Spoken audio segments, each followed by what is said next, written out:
Alright, let's jump into this like, right away. So, there's quite a few things we gotta talk about first. Welcome back to another stream, by the way. So, for those, pretty much everybody watching this, I'm sure, who aren't aware of what's going on here, how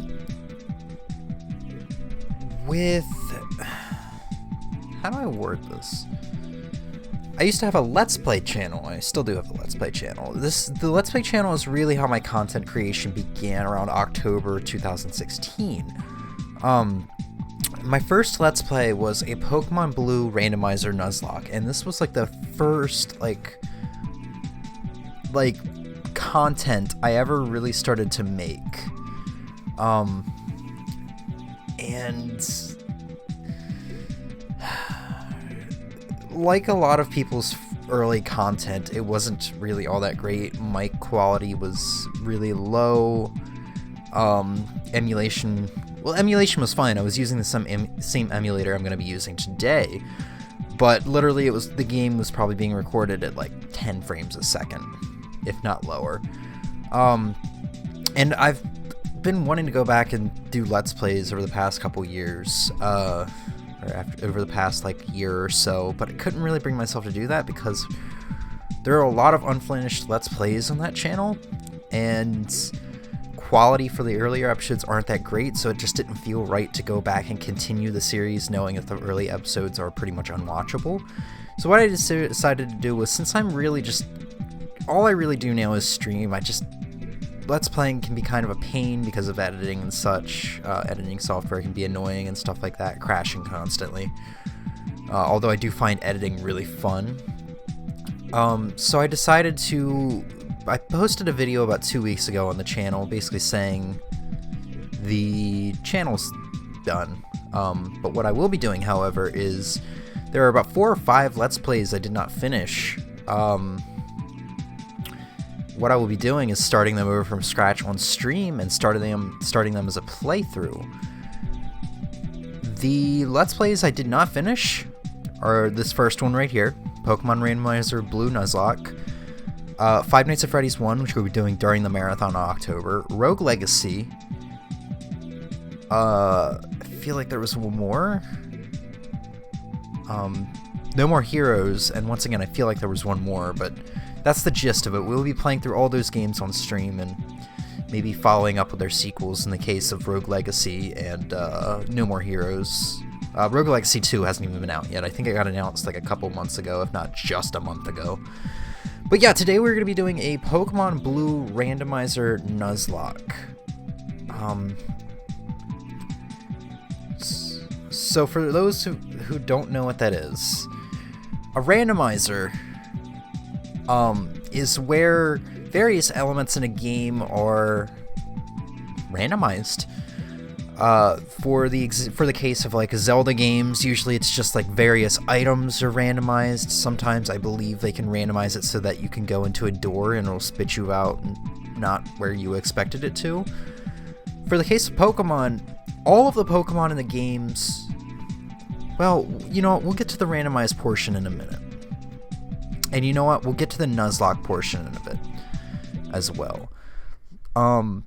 Let's get into this because we have a randomizer to set up. There is a software you need to download to be able to randomize the ROM of the thing, of the game. So we're going to go ahead and set that up because I know I'm going to set it up on my own time and not remember how the hell I set it up. So we're going to go to desktop capture here. So here we have our randomizer file. Install anyway. Hopefully this still works. I have not touched this file in at least a year since I did my Pokemon Blue or Black randomizer last year. Here we go. Alright, so let's open our ROM here. I have it right here on the main screen. So we have Pokemon Blue here. I can try to...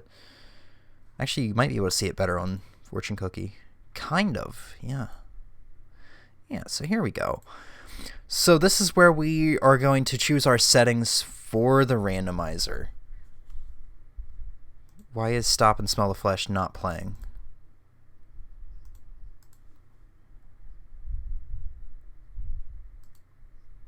I just, with every OBS update, WAV files and MP3 files just refuse to work.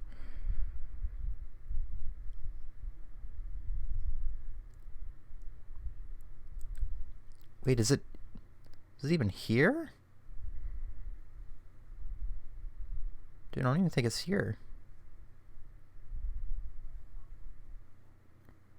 Here we go.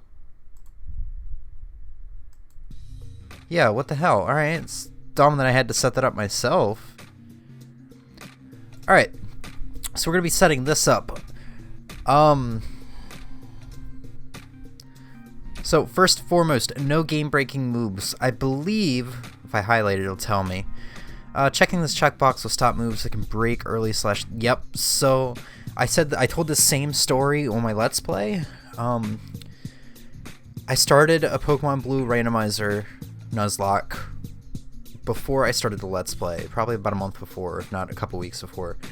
I got to the second fight with your rival, the one before like the Pokemon League, right to the west of Viridian City. And he had a Pokemon that had Dragon Rage. Dragon Rage, for those who don't know, does a set 40 HP of damage.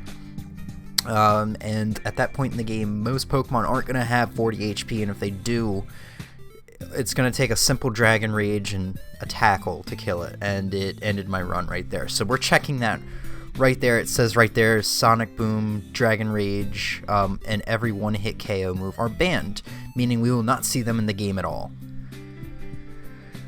Base statistics we're leaving unchanged, same with the types. The types I imagine would be friggin' crazy. We'd get a Magikarp that's a fire type or something crazy like that.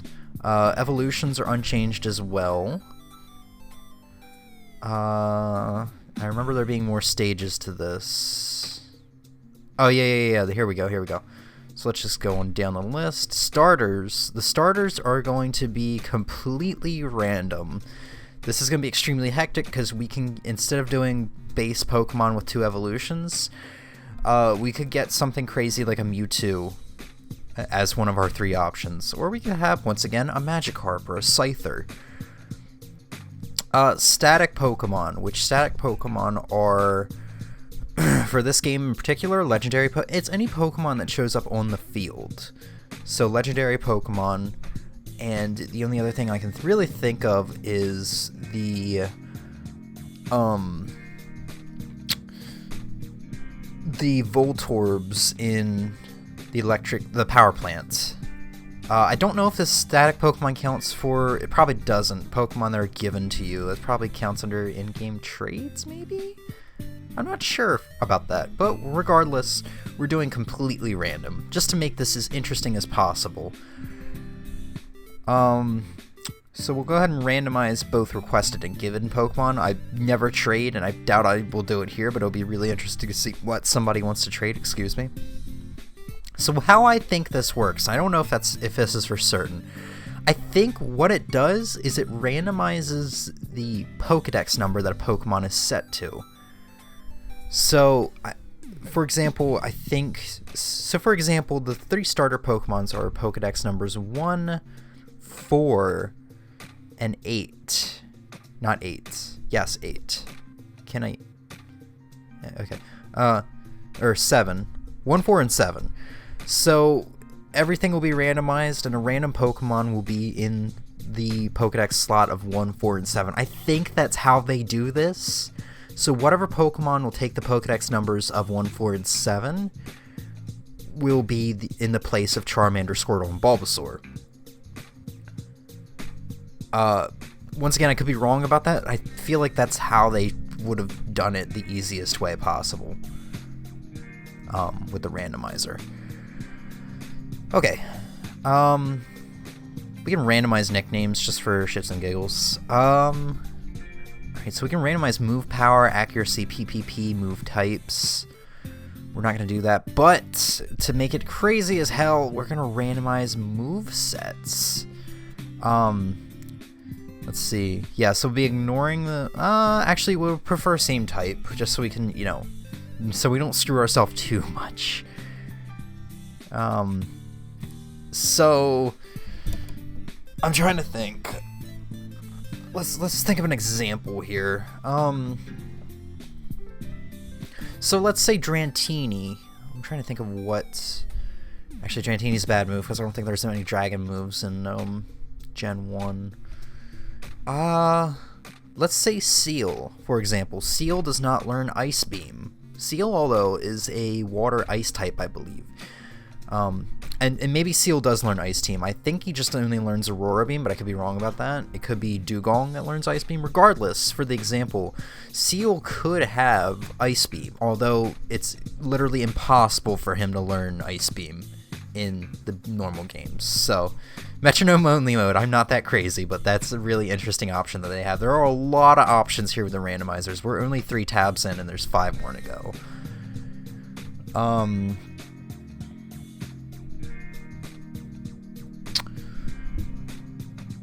That's honestly good. That's honestly good enough for me there. All right, trainer Pokemon, random. Rival carries the starter through the game. Yes. Try to use Pokemon similar. No, don't use legendaries. That is tempting. I got. So my run enders. I think 2 of the run enders for me have, off the top of my head, have always been from legendaries. I got to Brock's gym, and the one trainer that's in Brock's gym that isn't Brock had a Mewtwo. I actually do think I beat that Mewtwo just by the skin of my teeth, but I think I lost 2 Pokemon to it. In Pokemon Leaf Green, my Leaf Green run was filled, and I mean filled, with the Reggies. Regirock, Regice, Registeel. And by the time I got to Victory Road, those Reggies killed my run. I think I had a box full of like 10 more Pokemon, but they were all like level 20, and I did not want to go through grinding them up. While we're on this topic, I might as well say, if a run gets killed for me, and what I mean by that is, well, we'll go over it when we get into the rules in Nuzlocke. We're going to check off don't use legendaries, though, because it could be devastating early on in the game, especially if my trainer, if my rival always has a legendary. We're going to randomize trainer names and class just for fun. Force fully evolved at level. Oh, this is just for trainer. Wild Pokemon. Random.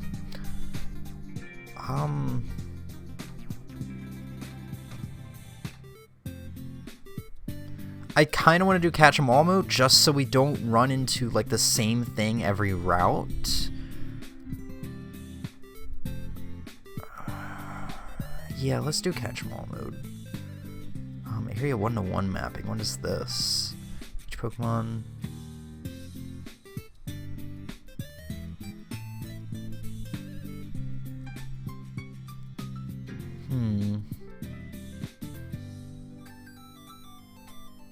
No, I'm good with that. Don't use legendaries, Jesus. Yeah, I don't like using legendaries in Pokemon games. Sometimes I do when I'm just kind of having a pretty casual run.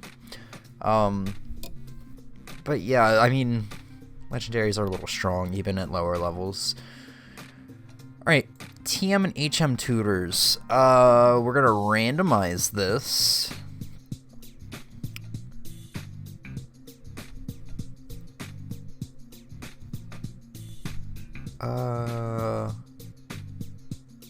Okay. Compatibility. Ooh, do I want to change this? I'm not going to change this just because I'm going to get something really good like Ice Beam and have a team full of like anything but a water fire type or something that is diverse and can learn it like Nidoking and think, oh, I can't learn this, and then go throughout the whole game and learn at the very end when I'm having trouble with something that some fire type of my team could have learned Ice Beam, although it wouldn't have been Stab, same type attack bonus. It would have been helpful. Alright, so we're gonna leave that. Field items. We're gonna randomize. Ban bad items, I believe, is only for berries. Berries and mail. There's literally no point in doing this for this game. I think that's really just Gen 2 or 3 onwards. And miscellaneous tweets. Or tweaks. We do not want to randomize that PC potion, because that's probably going to be the one thing that's going to keep us from losing our first match with our rival, which is literally just to tackle who can do the most damage first, really. But then again, we're gonna have random moves, so it's gonna be interesting. Lowercase Pokemon names. Actually, that'd be kind of nice to see, just for a chance. Fixed crit rate. Selecting this option will fix Generations 1's critical rate to be the same as other games. Instead of being based on speed, focus energy and dire hit will fix.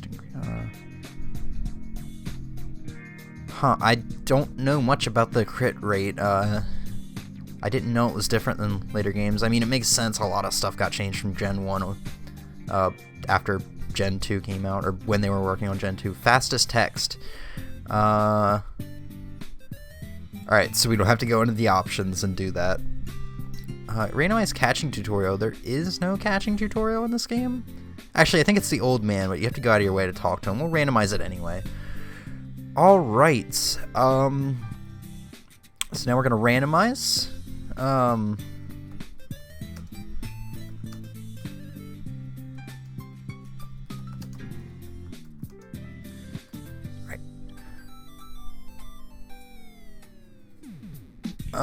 No, let's just not do it. Alright, so, I don't remember what I do next. Produce file? No, that should be it up there, right?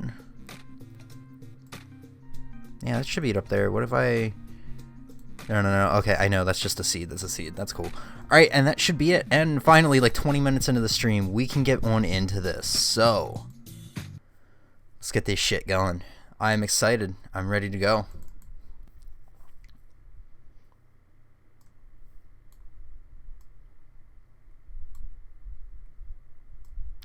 This should be good. Let's hope the audio didn't adjust itself against my will.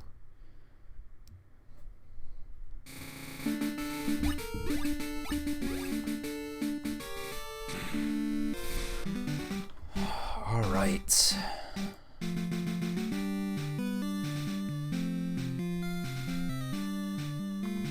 I just got to make sure any unnecessary tabs are closed. Yeah, I don't need Chrome open. Alright, I think we are good to go. Let's go ahead and get started on this. So, yeah, I don't have to do this, but just want to make sure. Let's do this.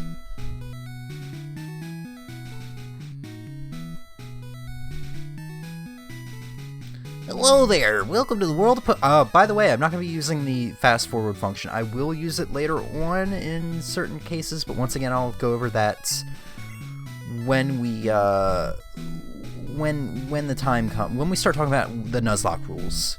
I've got my webcams over here, so I don't need to be looking over this way to talk, because I usually have a webcam on the second monitor. Alright, so Scyther, I think that's usually like a Nidoran, or... yeah, I think it's like usually a Nidoran female or a Clefairy or something. So that got randomized. So that's a good sign. That means our randomized worked. When I started my Let's Play initially, like 10 minutes into the video, I found out it wasn't randomized, and I had to do that, re-randomize it in the middle of the video or something like that. It's pretty bad. Alright, so in the randomizer, in my original Let's Play, I named myself Boy, just to this. But I kind of want to do it differently this time, so it just raises the question, what am I going to name myself?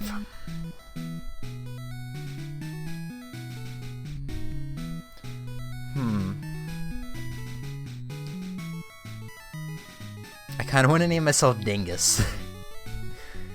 I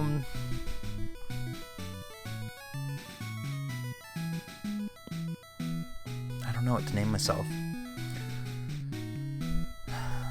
This is always the hardest part. All I can think of is... oh right, there's no lowercase in this game. Why we? So I've been playing Mega Man 8 again, and I actually beat it this time around. And I really liked it compared to the original like stream I did of it back in like September or whatever, October, or August, whatever month it was last year. And all I can remember is Dr. Light's voice actor being like, Dr. Wily. Like, not as Austin Powers, like, or Dr. Evil, or whatever his name was.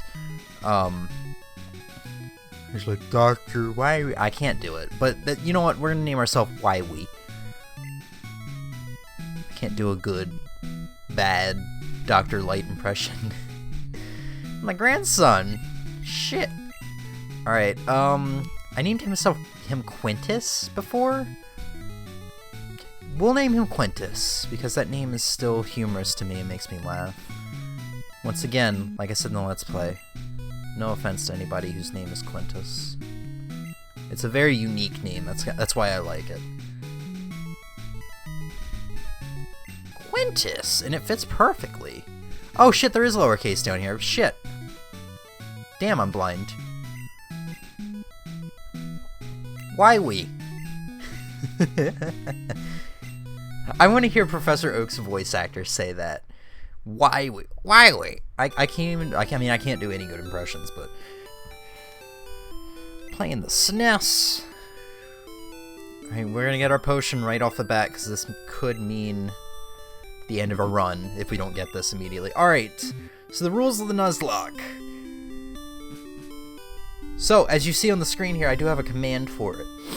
First and foremost, the first Pokemon in a new area that I find, that I run into, I have to catch it. I mean, I don't have to catch it, but if I choose not to catch it, I can't catch anything else in the area. The first Pokemon you find in the area is the only Pokemon you can catch in that area. Let me go ahead and lower my mic volume a little bit here. Sorry about that.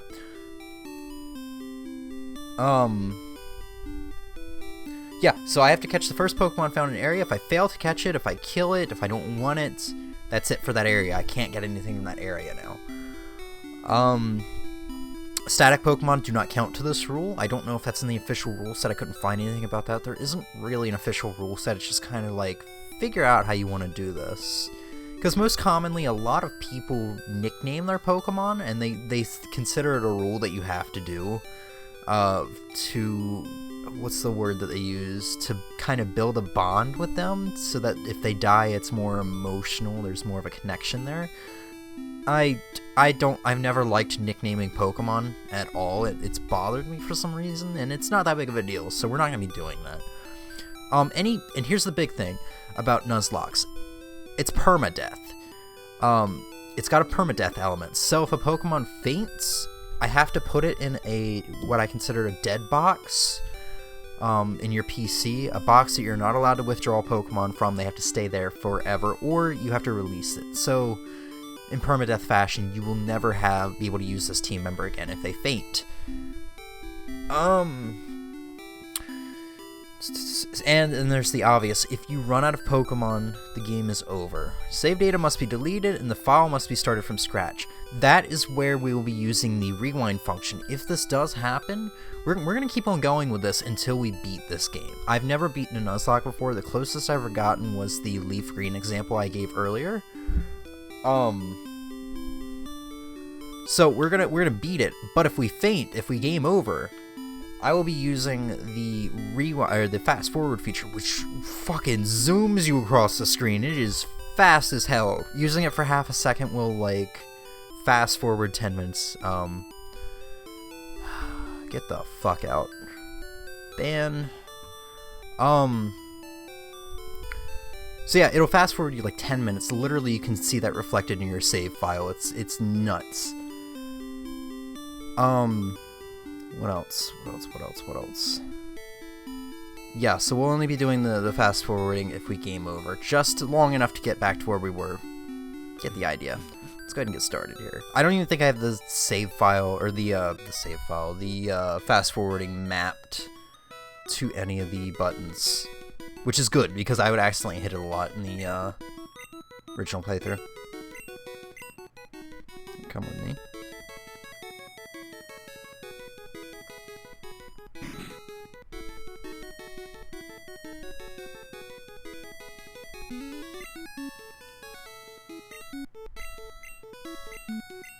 So, I mean, we're not here for the story. We're here for the randomized craziness, so I'm going to be skipping through this text. If you're like me, you've played these games 1,000 times, you can probably recite this text by memory. So, what's important here is the randomized craziness we're about to get into. So let's see what we got first and foremost. A Magnemite. We'll probably pass this because, not a Magnemite fan until Gen 4 when you can get a Magneton. Tentacle. I like Tentacle's sprite in this game because it's by definition like it's the very embodiment of I'm angry, don't talk to me. Not liking these choices so far. What do we got last? A Pinsir. Oh, okay. I had a Pinsir in my original playthrough and he was very good. It's definitely the best out of all these options. And if I choose probably Tentacle, he's gonna end up choosing Pinsir and I'm gonna get my shit wrecked. Yes, I want Pinsir. This Pokemon is really energetic. No.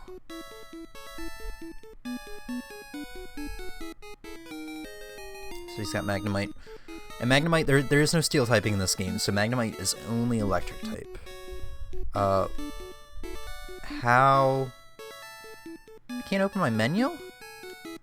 What did I set the menu by?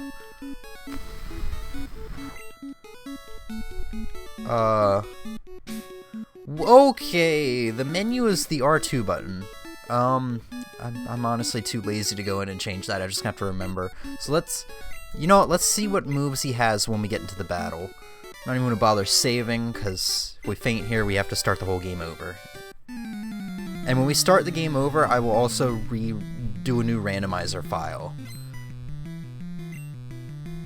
So reminder that moves are random. Magnemite cannot have Sonic Boom because I banned those moves. All I have is Bite right now.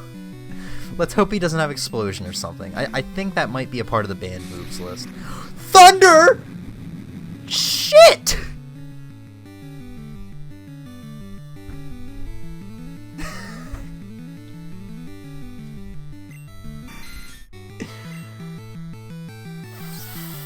Fuck!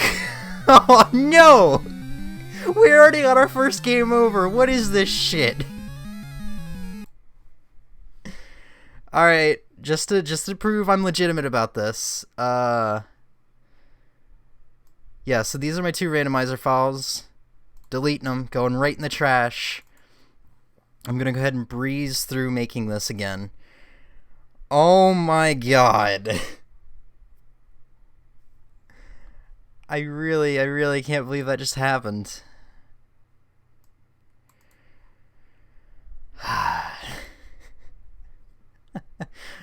Next time I'll just save settings so I can load it and do another randomizer. I probably should have done that to begin with. Okay, okay,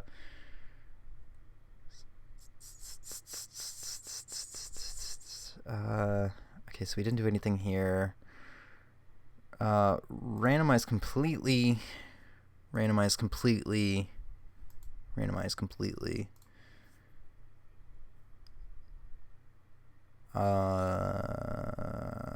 Preferring same type. Jesus Christ. Preferring same type might have been what screwed me, actually, because it gave the Magnemite Thunder. Every Pokemon starts with 4 moves. Maybe do that? Every Pokemon starts with 4 moves? No, that's not any fun, though. It'll make it a little easier, but it's not any fun.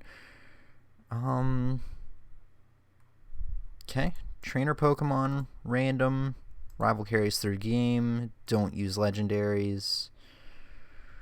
No game-breaking moves. I forgot to do that. Trainer names, class, wild Pokemon, random, catch 'em all mode. Don't use legendaries. Random, field items. Randomize. Okay,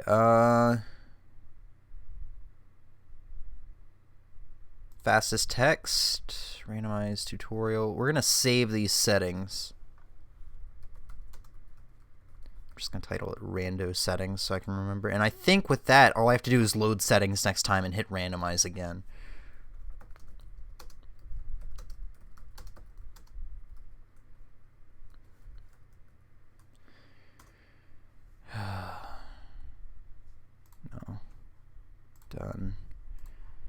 Jesus Christ. Alright.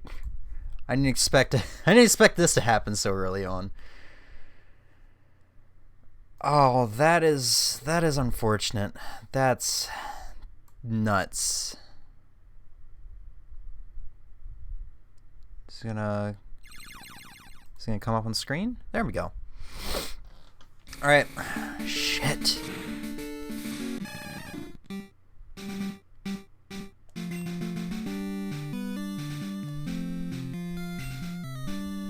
I can't get over that. Just the Magnemite having thunder.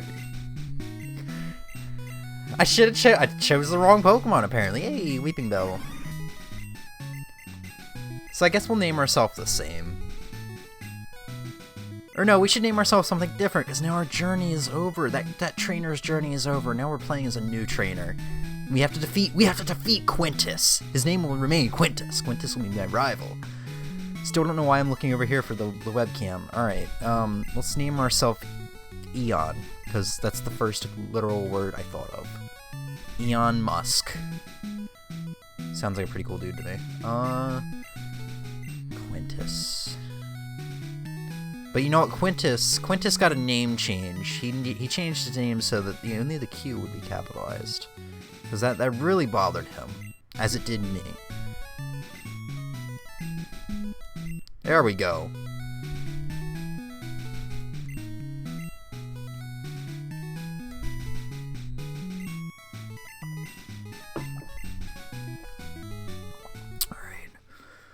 So you're going to see me training a bit, just so stuff like that does not happen halfway through the game or the end of the game. Granted, it could still happen, but we're gonna be finding more and more Pokemon as long as I get like to Cerulean City before, or maybe even a little bit further, like Vermilion City before I have a single Pokemon faint. We should be good because we're gonna have a lot of Pokemon by that point. And I might train off stream. I don't know. Yeah, so withdrawing the potion wouldn't even help me there. It was a one-hit KO. It was an Oko. It wasn't a one-hit KO move, but... Christ. Alright. So my mouse could be on screen. I just realized that. Oh, shit. What an interesting start to all this. Alright, let's do this up.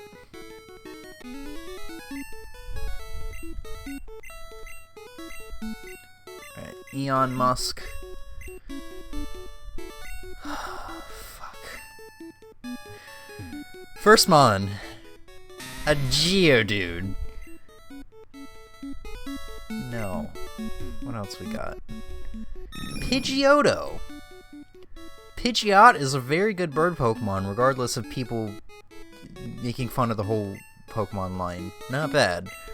Feel like it might not be the best against a Geodude, but he won't be picking Geodude, he'd be picking this Pokemon, which is Weezing. I've never used a Weezing, so I don't know how it is. So here's the thing, neither of these Pokemon are any good for the first gym, at least. But we'll have 3 or 4 catches along the way, so we can have potentially a team of 5 by the time we get to the first gym. So there's a chance we'll catch a water type or grass type, or even just a normal type with a grass or water type move. There's a chance Pidgeotto knows fucking, I don't know, Surf. Actually, that's a HM. Water gun, you know. I'm going to choose Pidgeotto because this is the one I'm familiar with. However, it could be dangerous because he's going to have a Weezing. Weezing is kind of a defensive wall if memory serves. Pidgeotto is a little frail. We could be going with another game over here. It's very possible that there's going to be another game over happening here. Oh my god, this is nerve-wracking. This first fight is the first big obstacle. Probably the biggest obstacle in the game, I'd argue. Because after this, we're going to have access to grassy fields where we can grind and catch more Pokemon. Alright, how's this going to go? If it knows Thunder, I swear to God, I'm going to flip my desk. What do we have? We have 3 moves. We have a lot of good moves. Drill Peck, Sky Attack, Mirror Move. Good shit. I think I had a Machamp in my original file that had Sky Attack. That was the first time I found out that was even a move. I didn't even know it was a move in this generation. Let's see how Drill Peck does. That was a crit. Okay, he's going with a Minimize. Okay. Is that a bind? Oh, he's making a whirlwind. We gotta kill him. We gotta kill him quick. Oh my god. Alright, we got through it. We got through it. And we go to level 8 with all that experience. We were level 5, weren't we? Yeah, we were. Great. Alright. So it looks like the randomizer skipped level 6, 7, and 8. So if you get multiple level ups, it looks like it just skips straight to it. Alright. We're in there now. We've got our foot in the door. Biggest challenge of the game, I'd argue. As long as I stay topped off with my levels and keep a decent amount of Pokemon and not have a whole lot of surprises, we should be fine. Now, one more rule to the Nuzlocke. We don't have Pokeballs yet, so the Nuzlocke rule does not go into effect yet as far as catching. So we're gonna run into a Pokemon here. It's kind of inevitable unless we get really lucky in this grass. That doesn't count. I'm gonna have to kill it or run away from it. But since I don't have Pokeballs, that doesn't count. So we're gonna return to this route and get our first catch eventually when we get Pokeballs. So what are you gonna give me? Usually give me a potion. Still a potion? Huh. I did randomize items properly, didn't I? I mean, randomized items aren't that big of a deal. It's really just the Pokemon and the trainer names and stuff like that that makes it interesting. Alright. Encounter. Jesus fucking Christ. It's only level 3, but it still probably wrecked my shit.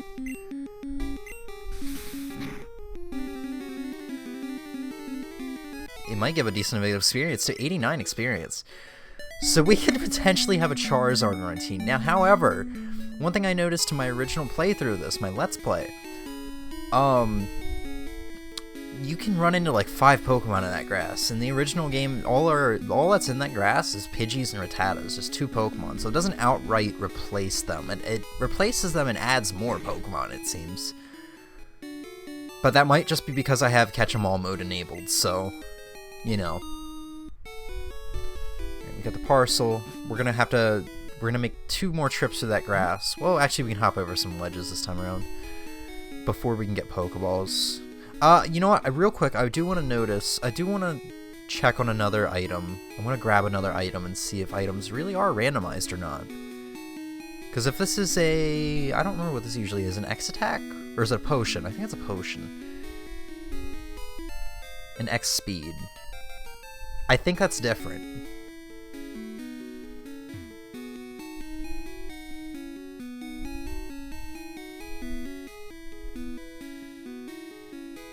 I don't know. Alright, let's make our way back.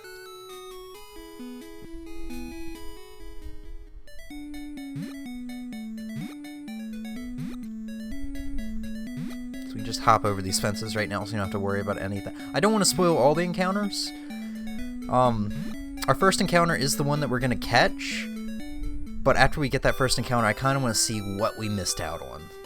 So I'll go through and show, like, at least 4 more encounters in that grass, unless I'm grinding. At that point, we'll probably see everything that was available in that grass.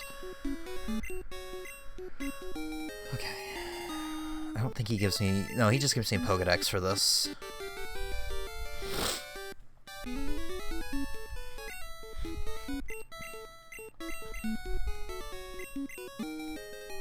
Now, the Pokedex isn't all that important, but doing this will give us an item that I usually skip in my normal, like, vanilla playthroughs.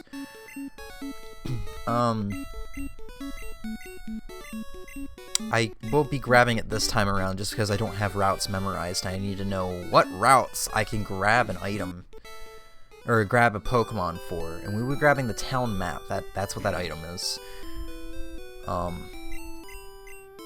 I was going to be worried if that was randomized, so take a look at it and it'll show us. There's Route 1, there's an encounter we can get. There's Route 2, there's an encounter we can get.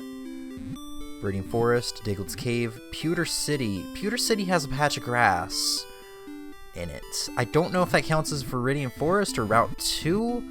I will be going ahead and grabbing a Pokemon there anyway, just because the map doesn't really tell me. So Route 3, you get the point. And we can go to Route 22 and get a Pokemon here as well. So yeah, we'll be using that as a bit of a reference, which is unfortunate because our items are limited in this game. Or at least the items in our pouch. We have a very small inventory, but we can put stuff in the PC, but having an item like that I can't really use or toss can make things a little tricky. Oh, there's a Sandslash here. So I played Pokemon Blue very recently. I got a copy of the game, and I used Sandslash and Clefable for the first time, and I've fallen in love with both of those Pokemon. Sandslash is super good, especially if it knows Slash. We're not going to have to do much grinding, though, because we're already at level 9. It's very nice. We're going to see all the encounters at this rate. A Golduck. Just so many fully evolved Pokemon. I've never used a Golduck. I think I tried in one of the Sinnoh games. Particularly, Diamond, I think. Okay. There's Bubble Beam, which it would be nice to actually have him for Brock.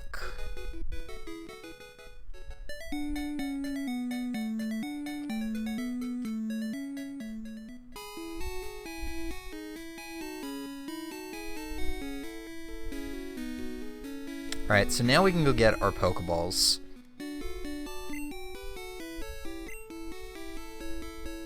We'll go ahead and buy... Alright, so since they're all fully evolved Pokemon, they're going to have a high catch rate, meaning we can miss out on them. Meaning if I use all my Pokeballs and don't have any more money until I get to Viridian Forest and do some trainer fights, we're just going to be stuck with Pidgeotto.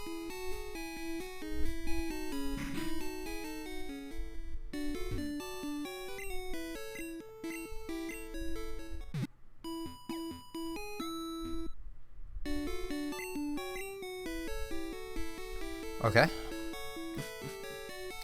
Alright, let's go see... So yeah, now that we have Pokeballs, Nuzlocke is now in effect in full, so his first encounter is who our next team member is going to be. Let's see if we can even catch him. It's a Vulpix. Of course, out of all the good stuff we saw, we run into a Vulpix. And a level 2 one at that. Jesus, I can't even use any moves on him. We're just gonna have to throw a Pokeball and hope for the best, and I think they have a pretty high catch rate at that. Okay, we got lucky. There's our second team member, the Fox Pokemon. Time of birth has just one tail. The tail splits from its tip as it grows older. Okay. What does it know? That's what I want to know. So we're gonna have to train Vulpix also. It knows... It has Fire Blast! Wow! It also has Horn Attack, which is pretty good. Alright, so we saw, like... We've seen 4 Pokemon now. Let's kind of wander around in the grass and see what else we might have been able to get. No thank you. There's Hypno. The pedo Pokemon.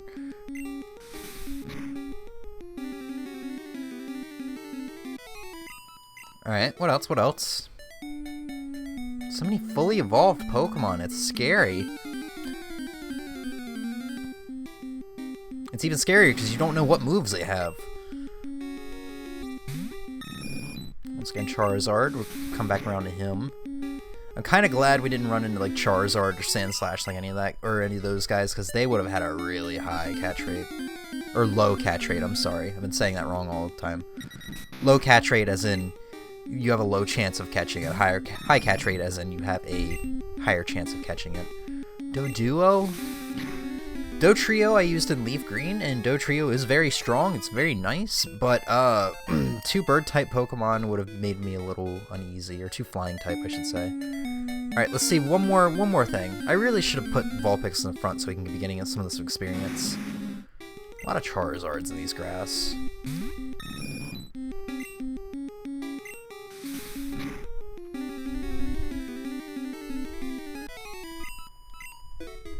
Okay. Now comes one of the harder parts. How the hell are we going to train this Vulpix? Well, you know what? Let's go back into this grass. If we can switch it out and kill a Charizard, it'll probably grow up to like level 4 or 5 immediately. Even though the experience will be split. Jesus fuck! There were so many good Pokemon in this grass, though. I'm happy with my Vulpix, don't get me wrong. Let's just hope I don't get devastated here. Because this could... Doing stuff like this could end a run. However, they are level 2 Pokemon. They may be fully evolved, and they may have strong moves, but they are level 2.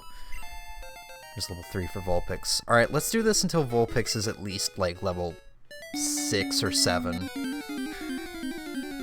We're about... And you know what? We could move on to the next patch of grass, because we immediately have access to 2 more Pokemon? 3? I have to check the map again?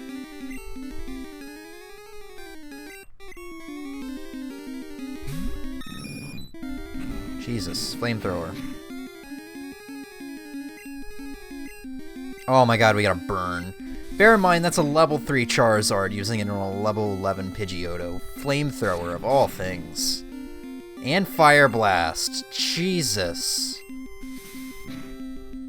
So we gotta go heal, because burn lowers your attack.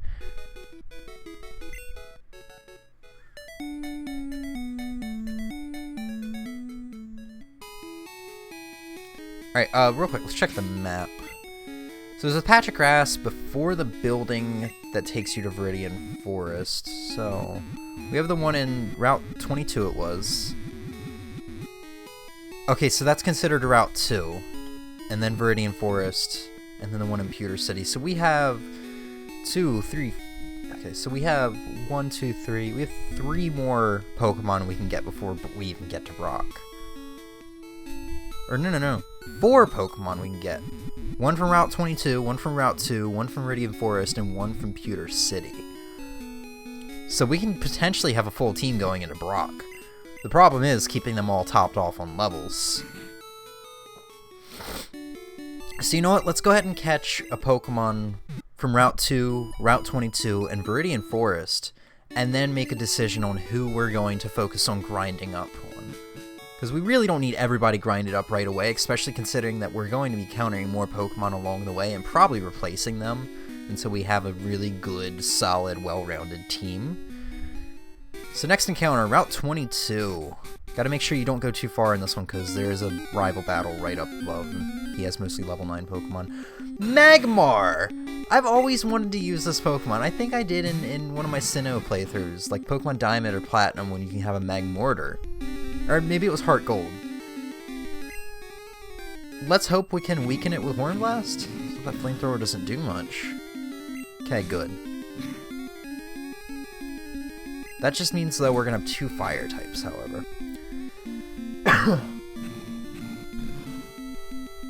As long as he doesn't crit, we might be able to catch him and not have to switch out.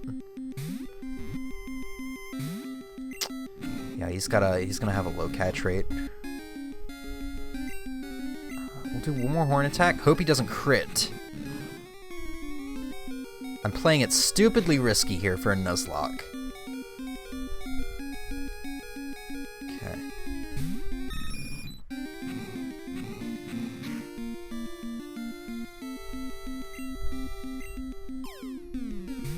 Come on, lucky number 13. Damn.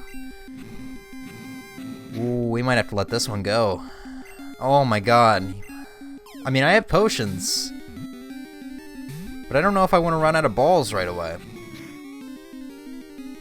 Stop critical hitting me. Jesus.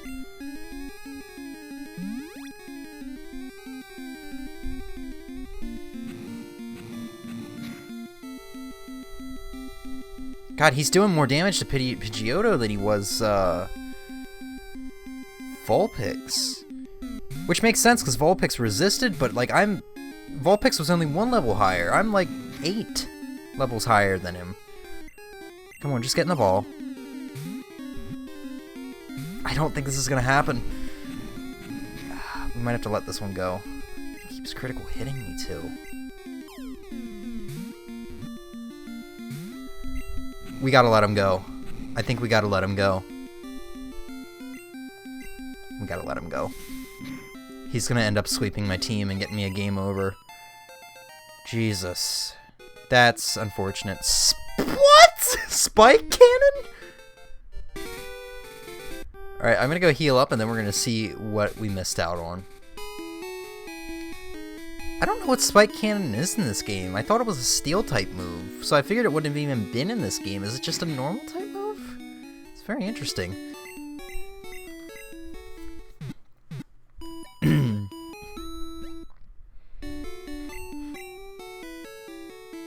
Alright. Actually, I don't think I can check moves in this game. Yeah, I can't check moves. It's got 15 PP, whatever it is. I'd actually have to go on, like, Cerebi or Bulbapedia or something to check out that move. Alright. You know what? Let's talk to the old man and get the catching tutorial. I believe he gives that. No, I'm not in a hurry.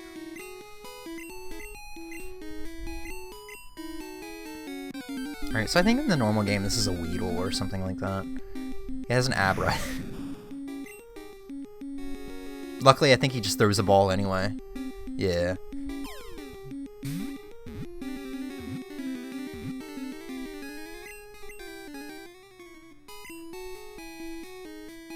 Okay. Alright, we are all... yeah, we're all healed up. Let's see what we missed out on that grass. That's unfortunate, but, I mean, we still have 8 balls on us? Yeah. And if I use all eight balls up on the on Route 2, that's fine, because once we get in Verde Forest, we'll have a couple fights before we're forced to go into tall grass. So we can buy more balls if we need them.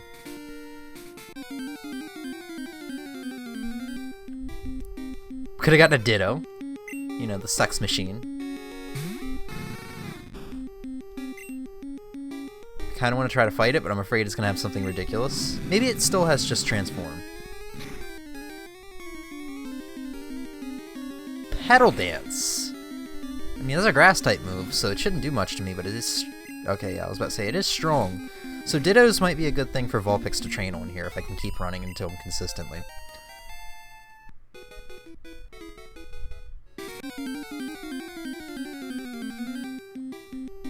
There's that ass hat. As I level up, I should be able to take out Magmars relatively easy, unless they have something more than Flamethrower. That can completely wreck my shit. But no, it looks like just Flamethrowers.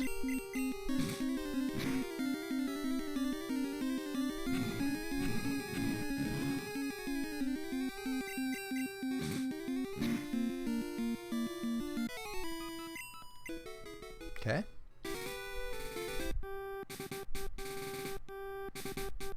Anything else? I think in this grass normally, I believe it would be Nidoran female.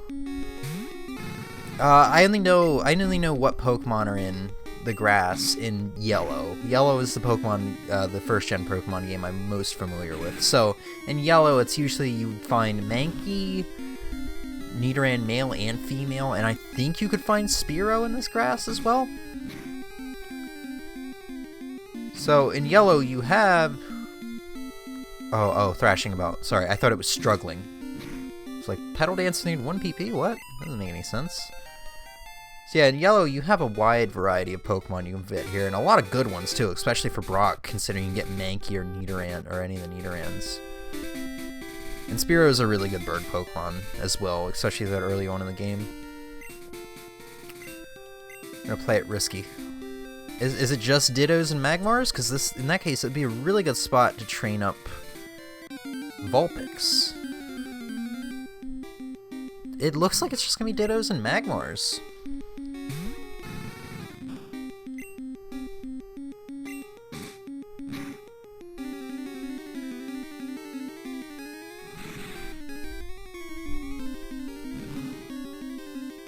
So I guess we got lucky.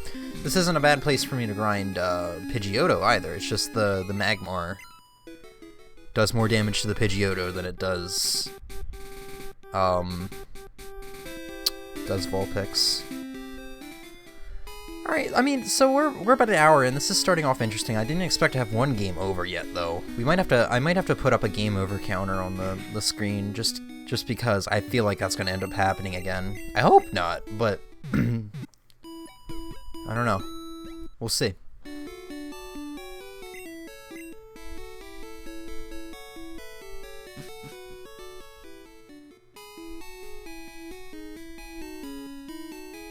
I'm also trying to think if there's any other items I can get right now. I for some reason, I remember as a kid, there's a nugget over to the right part of this town, the east part of this town. There's an invisible nugget. I just don't remember. Oh, we could have a Jolteon. Oh, that's very bad for Pidgeotto, possibly. Yeah, but there's an invisible nugget, or so I remembered there being from youth, but I've never been able to find it again. Some new Supersonic, which could be bad. And those Thunderbolts, jeez. That's gonna be very... Jesus! That could be devastating for Pidgeotto. So maybe let's stop. Jolteon was kind of rare, though. I would say let's stop grinding in this grass here, but... It seems like Dittos and Magmars are far more common. A Slowbro! Now that's bad. I had a Slowbro on my team in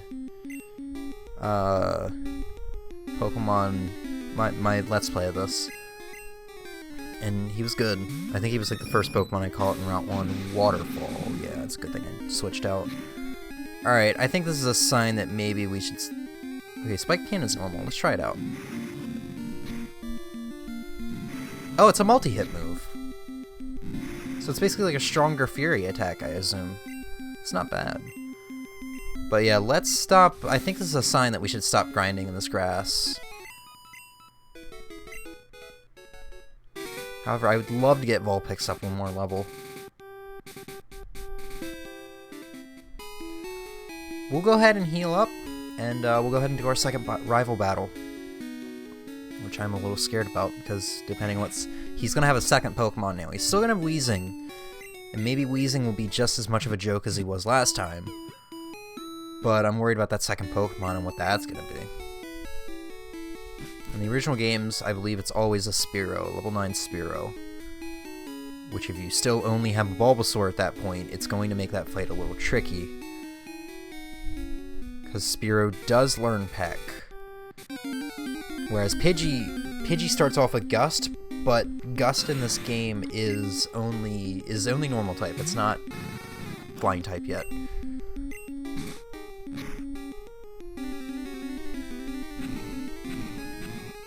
Alright, so maybe we'll get a level up here off of this Magmar.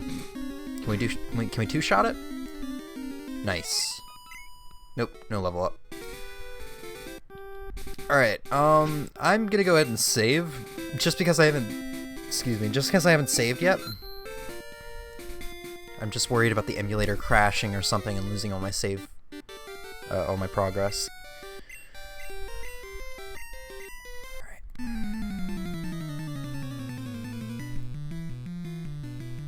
Alright. What do you got, Douche Nozzle? Tentacle. Okay. That could be bad if it knows Rap.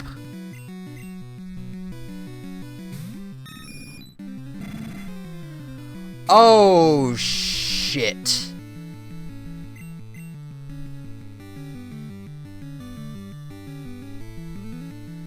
Oh, shit. Do I fly up in the air with this? Oh my god! I didn't expect that.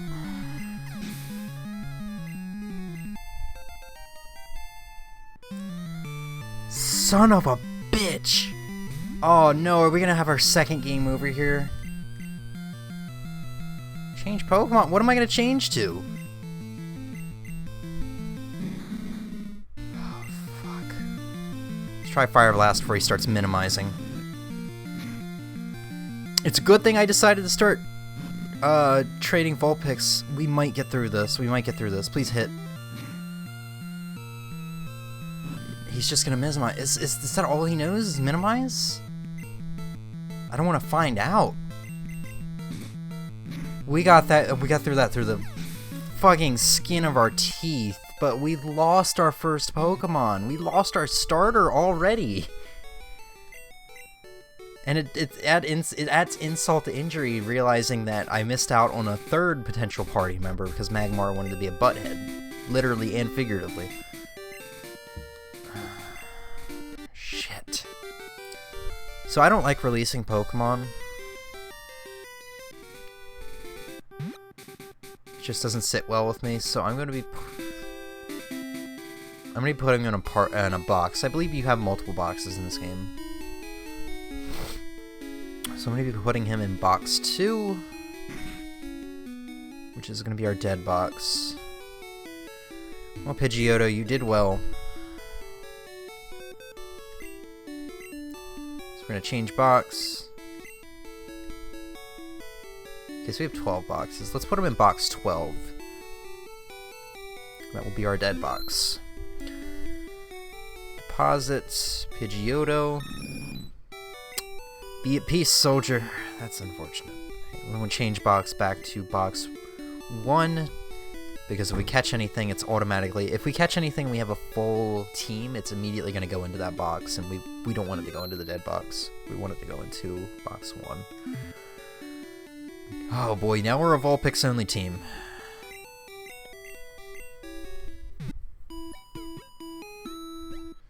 Oh boy.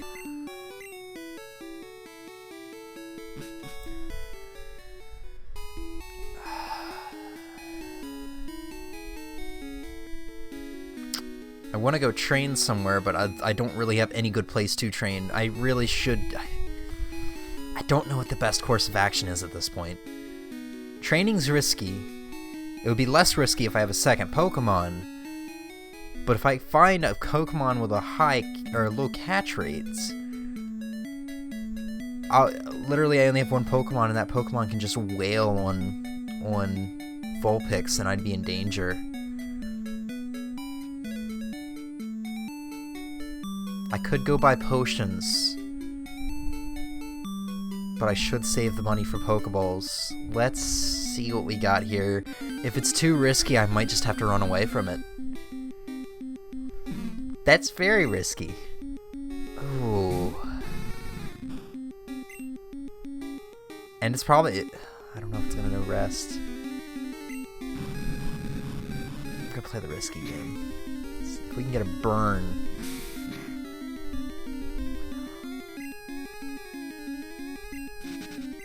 No. No. No. No, no, no. No! I could have tried throwing a Pokeball that was pretty weak, but if the Pokeball failed, which it probably would have because, once again, low catch rate, Vulpix would have been dead and that would have been the end of our run. So we missed out on our second Pokemon.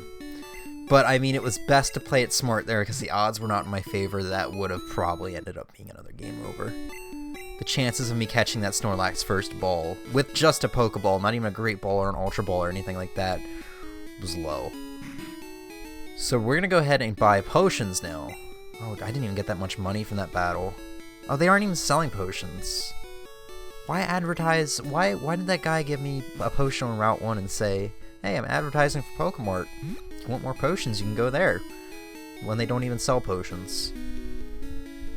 Let's try to at least get Vulpix up to level 10. It's risky. As long as I don't run into a Golduck,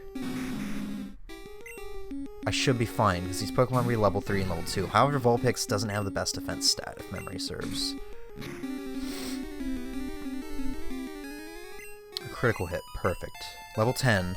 Let's go for level 12. Let's try to get him up there a bit. Vulpix only evolves with a Firestone. Unfortunately, we can't get a guaranteed Firestone until Cerulean City. Or not Cerulean, Celadon City. Which is pretty far off. Unless I randomly pick up a Firestone, which is possible.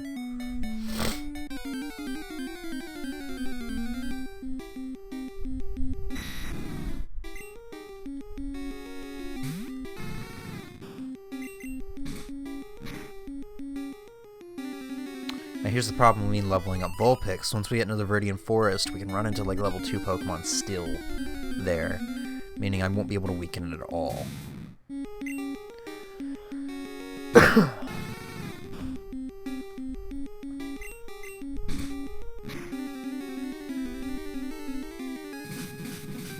Bone Meringue. Oh, that's ground type. That's bad.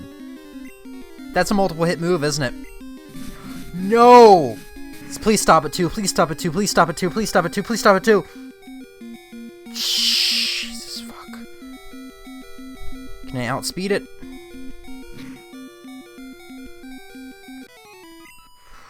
I didn't think. It was a ground type. I didn't think. Alright, I'm still playing this game too risky, even though I feel like I'm playing it safe. Alright. Let's go back to Route 2 and see what we missed out on there. We're gonna run away from all Snorlaxes and anything that is an ice type, a water type, or anything that's a water type, a ground type. Yeah. I keep thinking ice type was super effective in this gen, but no, it's just neutral against fire. I keep thinking it's super effective against fire in this gen, but it's just neutral. Alright, what did we miss out on, aside from Snorlax? Poliwag. Poliwag would have been nice. It's also a water type, but if I can outspeed it, I can probably kill it in one hit. I'm still being super risky. This is dumb of me. It's very dumb of me. I can Oko it, though, so... What else? A Tauros. Level 5 Tauros at that. I mean, it wouldn't have been level 5 if we had found it, but... It's I think it's a defensive and... A Tauros that is Thunderbolt.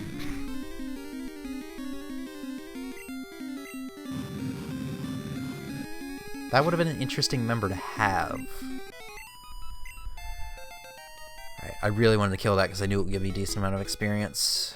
Who else? Is that it? Execute. That would have been good. Would have evolved into a psychic grass type.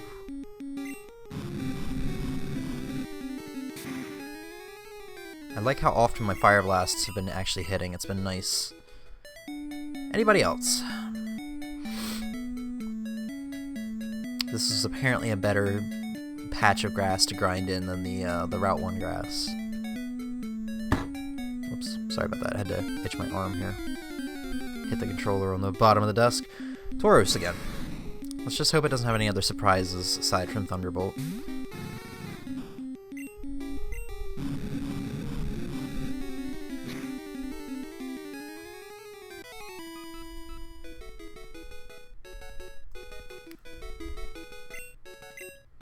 Let's try to get that level 12 before we go into Viridian Forest. Oh, we could have gotten a Seadra. So I've never used a Kingdra or a Seadra or a Horsea in a Pokemon game. And I'd like to change that with one of the Pokemon playthroughs we do on this channel because, you know, my fucking username, dude. I didn't think that this was a water type. I knew it was a water type, but I didn't think, oh, I'm a fire type. I also saw it was level 3, and I was like, oh, I can probably one-hit this. Alright,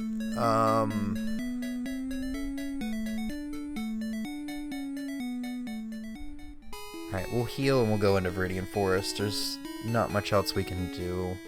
I mean, we can still try to grind there. Which actually isn't a bad idea, but I don't want to be so over-leveled that I can't catch anything. Because that's probably one of the worst situations I could put myself in this game. I mean, it'd be nice to have a really over-leveled Pokemon, but if I can't catch anything else, it's definitely walking on the edge. Especially if I run into a Pokemon with Explosion, or, you know, a guy who has a whole team of Pokemon that has Explosion. That will definitely be the end of me, regardless of Pokemon, how many Pokemon I have, I think.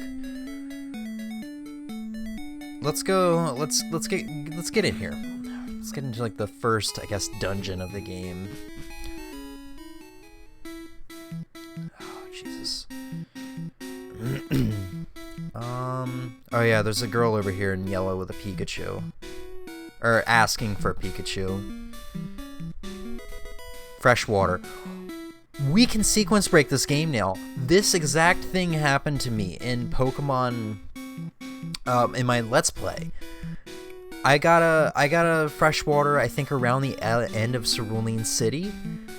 I can go give this to the guard now. Well, we're not anywhere near the guard, but after Celadon, Cerulean City, we can go give this to a guard and go to Saffron City. We can't do much there at the time, for the time being. But if we sequence break that, we can go to the Celadon City really early and we can get multiple things. We can get the Psychic TM, which will be randomized from Saffron. In Celadon, we can get the 3 TMs from the girl at the top of the Pokemart, or the store. We can get our Eevee, which will also be randomized. We can get a ton of items. We can get our Firestone. We can go to the slots, which, if I really wanted to gamble or just outright spend money for coins, I believe I can go ahead and buy the Pokemon that are at the slots, because I don't think those count as, I think those might count as static Pokemon or something of the like. I'm not sure. Really nervous all of a sudden. Wow, there's so much stuff that just got opened up to me by sequence breaking, but we can't do any battles in that area because that will definitely be over leveled. The trainers will be fighting will definitely be higher in level than us at that point. Let's go directly, before we do any fights, let's just try to find the Pokemon here. One thing I forgot to mention with the Nuzlocke, there's something called a Dupe's Clause. Meaning if I find if the first Pokemon I run into in a route is something I've already caught, in this case a Vulpix or Pidgeotto, I then have the option to either catch another one if I want, or I can run away from it and try again, which is very nice, meaning I won't end up with just a team full of Vulpixes. Who we got? Do I want to risk this? It's level 6! You know damn well it probably has Explosion. Or Self-Destruct.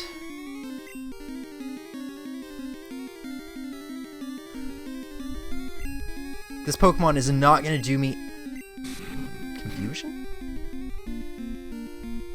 This Pokemon isn't going to do me any good, but if it's not going to use Explosion... it doesn't look like I can escape. There's Confusion. Which would be beneficial, I guess, against Brock's Pokemon, because they don't know Ground type. Never mind. I didn't think that was going to kill. I really didn't think that was going to kill. Shit. There's one more thing we can do. We can skip trainer battles. Well, we'll see what we missed out on. We could have gotten to Ekans, which Arbok's fairly good in this game. I've gotten myself into such a pickle here with having Pidgeotto faint. We're going to see more on what else we missed out here in a second, because we're going to be in forest grass areas here in a second, but we're going to skip some trainer battles for the time being. There's another X defend. Let's go to the patch of grass in Pewter City and see if we can catch a second Pokemon there. If we can't, we're in some serious doo-doo. Because I will be going up against... Well, he's going to have randomized Pokemon. They're not going to be rock types. What am I thinking? But it would be nice to have that type coverage in case he does have a rock type or a water type. Rock type's more worrisome because I don't have anything that's good against that. I have not very effective moves. At least the water types, I have Horn Attack. How am I not running into stuff? There's an Ice Heal, getting all the useless items. This is the only forced trainer battle. A Burn Heal, great. This guy has a level 9 Pokemon. I think he just has one Pokemon as level 9 Pokemon, so it's worrisome. Jinx.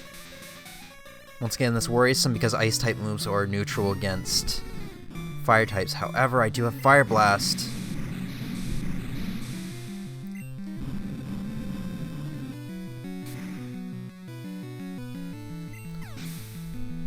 That should be a decent bit of experience. Yeah.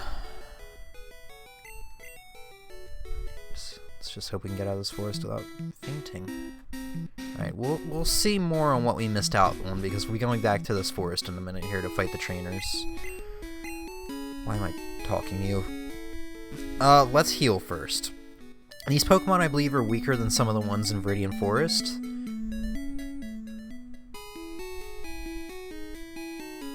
Trying to think if there's anything in Pewter City that we can grab now.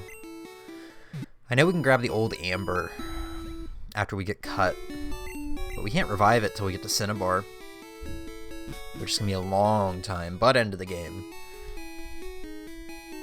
I think there's some rare candy up here in the vanilla games, which means it's gonna be a random item spawn for us. Let's see if I can remember where it is though.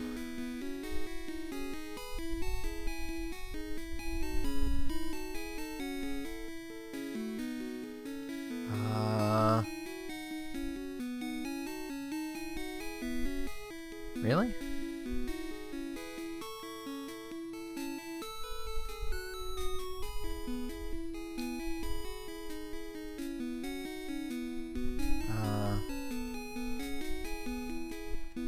I guess I just remembered this wrong. I might be thinking of the flowers behind the dude's house in Cerulean City, the guy that tells you what the badges do. Okay, how much money do we have? Not much. We still have 8 Pokeballs. Did I even heal? I did. I'm in such a bad spot right now. Let's hope we get something decent, but something that won't kick my ass, and something that doesn't have a low catch rate. It's probably too much to ask. I don't even want to look. Oh no!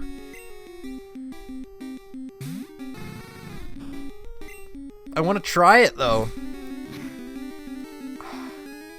Oh wait, what am I thinking? Oh, that didn't kill it. Good. Okay, just keep using Slash. This shouldn't be the lowest catch rate in the world. Definitely not as low as Magmar. We got a Seadra.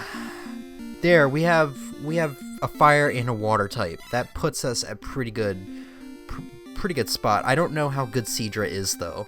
I know Kingdra's pretty alright.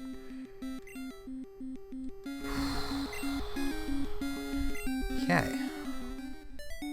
What do you know? Stats look pretty alright. Slash and Waterfall, which is good. Slash has a high chance of doing critical hits, I believe. But apparently it's based off the speed stat in this game, which I believe Seadras are fast. I mean, that makes sense. And then there's Waterfall, which is our water type move, which is a half decent water type move. I believe it's stronger than moves like Bubble Beam, Bubble, Water, Water Gun. It's like one of the better ones up there with Surf and Hydro Pump, but not as good as those moves, I think. So that's good. Let's see what else we could have missed out on. This actually might be Route 2 all over again. There's a Dugtrio, which is gonna be bad.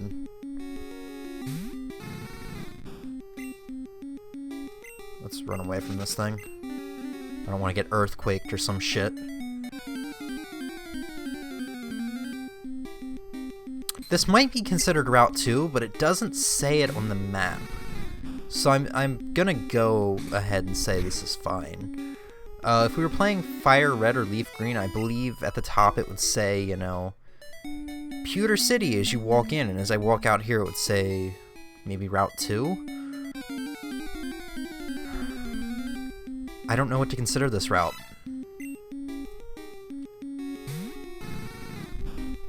I guess just so we're playing the game legitimately, I will look it up after we defeat the Seadra. And if... Please don't do much. And if this is Route 2, I will put the Seadra in the dead box. And it will not count for Dupe's Claws if we ever run into another one. Alright, let me look it up.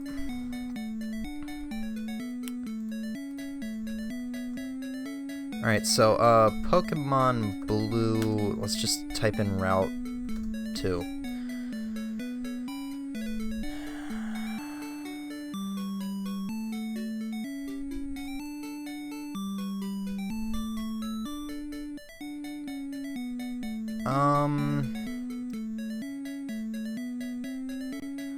Oh, this is considered Route 2. Right?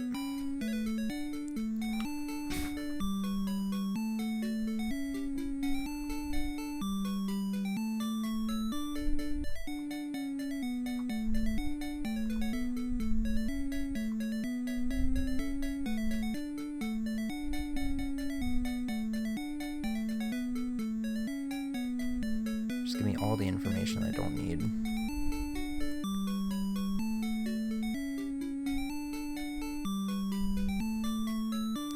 Yeah, this is Route 2, unfortunately. So that Seadra does not count. We're still stuck with just our Vulpix.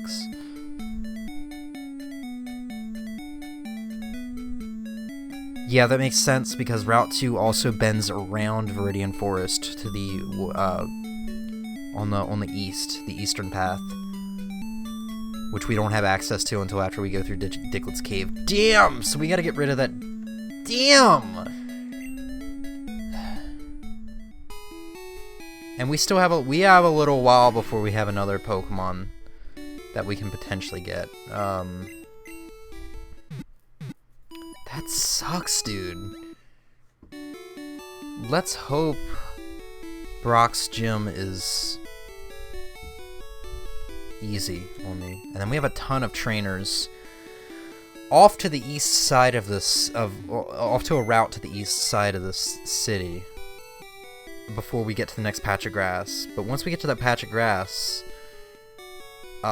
we have that catch. We can do that catch. We can get where the Magikarp usually is in the Pokemon Center before Rocky Tunnel, or before Rock Tunnel, and then we have a spawn in Rock Tunnel itself. So we have a chance for 3 more Pokemon. The problem is, at that point, if we do make it there, Vulpix is going to be a little too strong to be able to weaken anything. So we're mostly going to have to, like, catch it with one ball without weakening it. Alright, so we gotta deposit the Seadra. I'm sorry, buddy.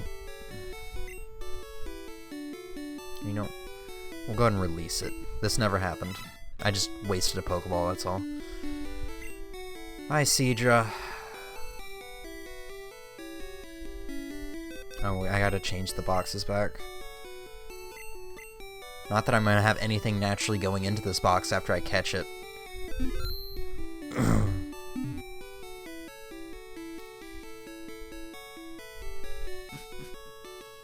At least not for a while. Alright, we're gonna go and send... I think we can get like 2 potions with the money we have now. We're gonna go ahead and do that.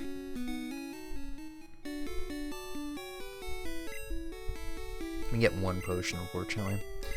And we'll replace that Pokeball we used, at the very least.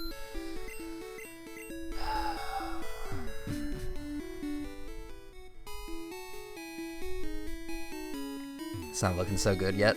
It's not looking so good right now.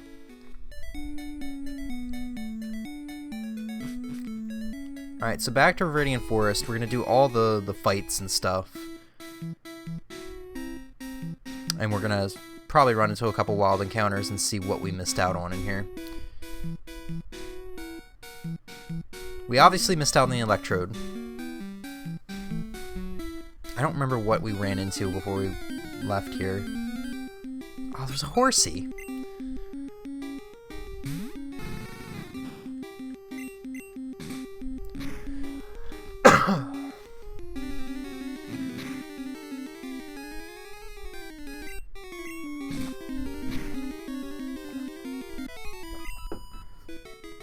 Okay. Level 13. Stats are looking good, aside from defense. I know that Vulpix is generally a special attacker. However, I'm not going to Fire Blast everything I meet. Definitely don't have enough PP for that either. Alright. So we only have 2 more trainers in here, I think. There's not that many trainers in here. There's more in, like, future generations. Especially in the remakes, I think. In Fire Red and Leaf Green. I think they added 2 more bug trainers in here.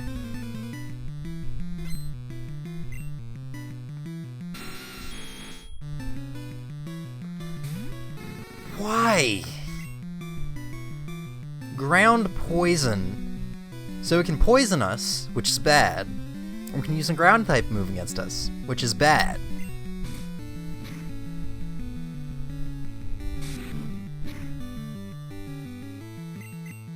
Okay. That could have been bad. This could also be bad. This is actually more dangerous than the Nidoking, I think. This is really dangerous! Uh-oh. Please don't miss this horn attack.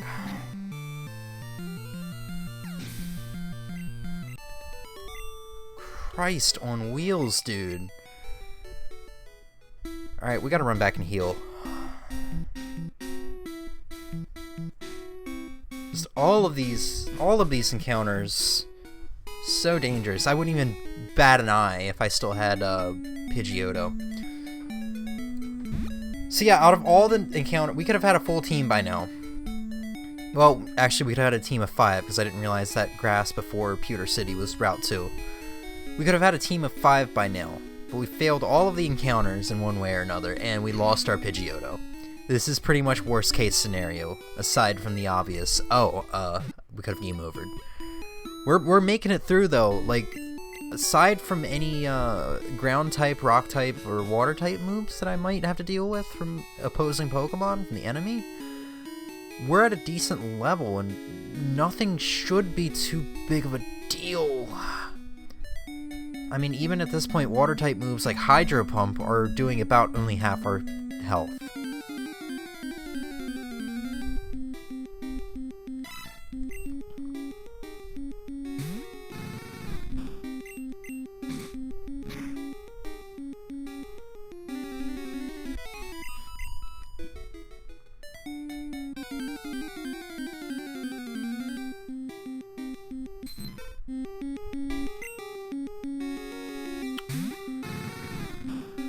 Okay. So we have one trainer left in there. We might have one item in there. I can't remember if the item I'm thinking of is only in like Fire Red and Leaf Green, or if it's actually in this game. I'll have to remember to check.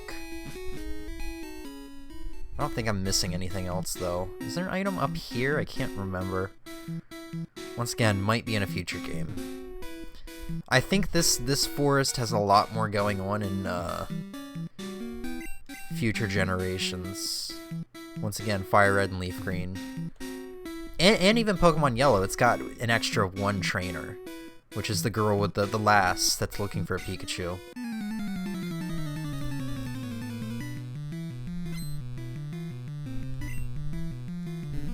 Great. Just everybody has a fucking water type. And I have to deal with it. I have no choice. Psybeam. Luckily, my special is high, so in this game, I think it's only in this generation, I think they split it in Generation 2.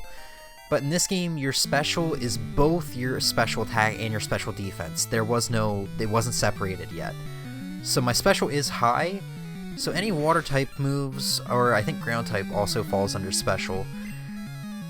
Any of those moves that I deal with, I am going to be a little defensive against because of my high special stat. I also believe it's each individual move does not have a special or physical. You know, each individual move is not either special or physical depending on the move. It depends on the type in this game, I believe. So I think it's like normal type. Actually, I think it's normal, fighting, flying.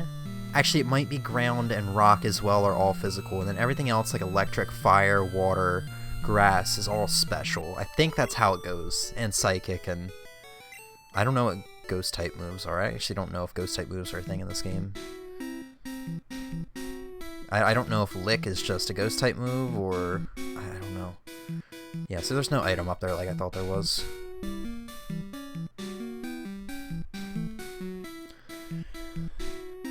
Like I said, this could be going worse. Now that I've realized that I have a high specialist stat, and I'm a bit safe against water type moves, as long as I don't get two-shotted, as long as I don't get hit by a water type move twice, I should be fine.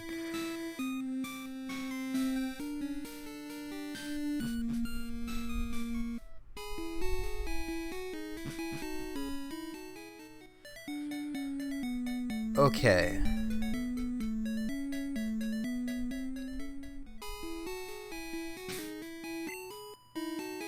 Did I skip that trainer? Dude, I think I skipped that trainer. What am I thinking? Or no, I fought him. He had the Paris. He had the Paris and the Slowpoke. Yeah, okay. I'm losing it, apparently. Let's go ahead and give ourselves a full heal. I think we're only missing like 5 HP, but we're gonna go ahead and give ourselves a full heal in preparation, because now we have nothing left to do but Brock.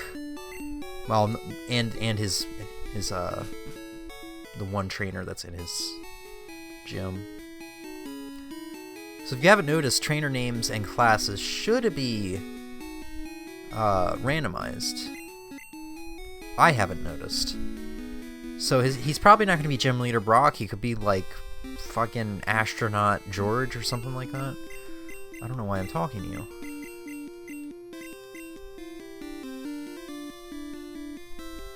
Alright, let's do this.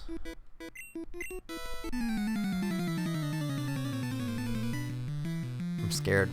This guy had a Mewtwo in previous... Now he's got an Alakazam. Once again, I have a high special stat, but that is a level 11 Alakazam. However, I have a Horn attack. He does not have the best... He does not have the best defense. I can't believe it just scratched me of all things. There's Psychic. That's kind of what I was expecting. This is gonna do a lot, though.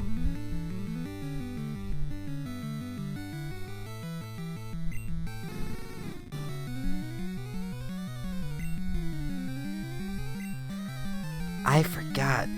Psychic has a high chance of critting.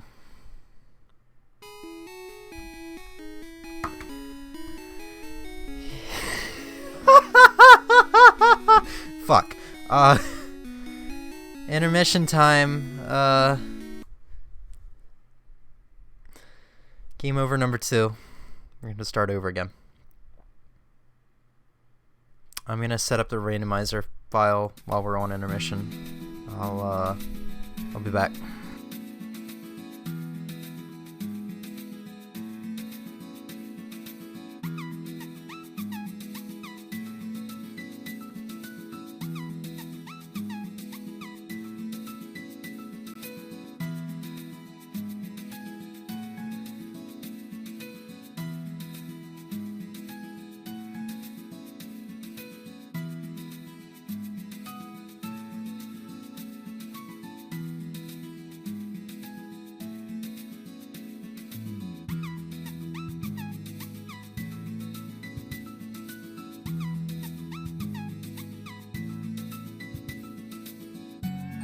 Alright, this is a lot quicker with the save settings. I'm glad I decided to do that.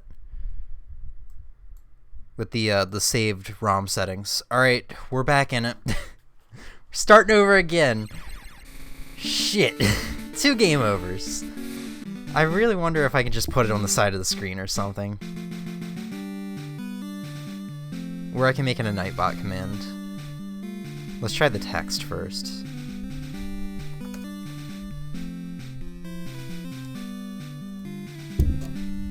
Shit. Pop filter. Sorry about that. God, I have to figure out a font and a whole bunch of shit. Is there EXO? I love the EXO font. There is no EXO. What is it? The press... God, they don't even have that? Press 1 2p or something like that. That's like the 8-bit font. What's Poor Richard? Sure, we'll try Poor Richard real quick.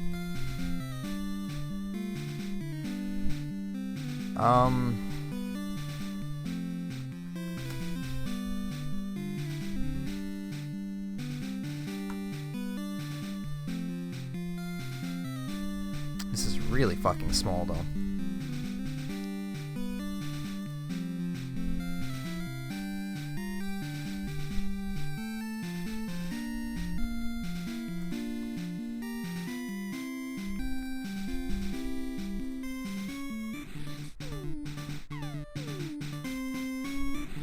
I rotated that the wrong way. Just spin it around until we get it how we want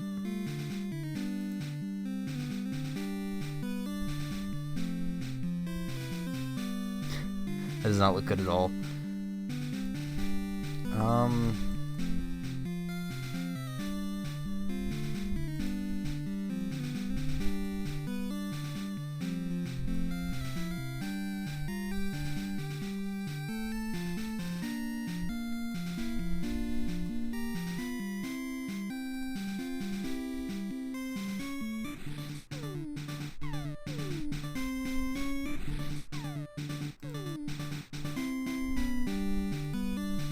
Color to make this. I wasn't thinking I was gonna need to make this, but things have not been going the best. Alright, outline. Do like a white outline maybe?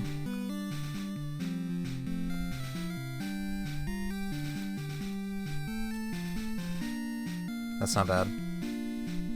That'll do for now. I'll tinker with that some more a little later. I do need to make sure it doesn't interfere with alerts. Jesus Christ. Alright, starting this the third time.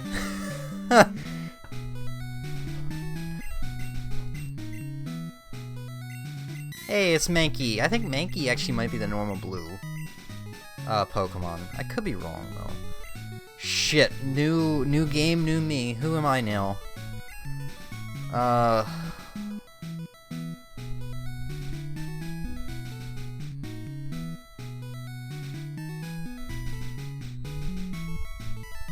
You know what? I watched like my first Earthbound thing ever. And now the name Porky is kind of sticking with me. And what I mean by that is I watched the Angry Video Game Nerd review of it. I've always avoided Earthbound stuff because I just wanted to play it on my own to see, because I've heard so many good things about it. But I was like, you know what, I'm never going to get around to playing this game if I don't watch something that piques my interest. So, you know, let's just watch the Angry Video Game Nerd review, because I love AVGN. And it was a good watch. The game looked really interesting. I think I'm going to have the same gripes that AVGN has, especially with dying. But, can't wait to play it with my SNES Classic. And maybe buy a cartridge copy of it for the Super Nintendo. Super Nintendo's got a lot of games I'm going to have to pay a lot of money for, like Mega Man 7, X2, X3, Earthbound, maybe. Porky! Don't call me that. I'm going to pork your mom. That's what Oak says. He says, I'll call you what I want. I'm gonna pork your mom while you're out of town. Okay. Thought I heard something. Thought I heard the door open. I was like, what? Shit. I should have chose wheezing. All I would have had was minimize, but I should have chose wheezing.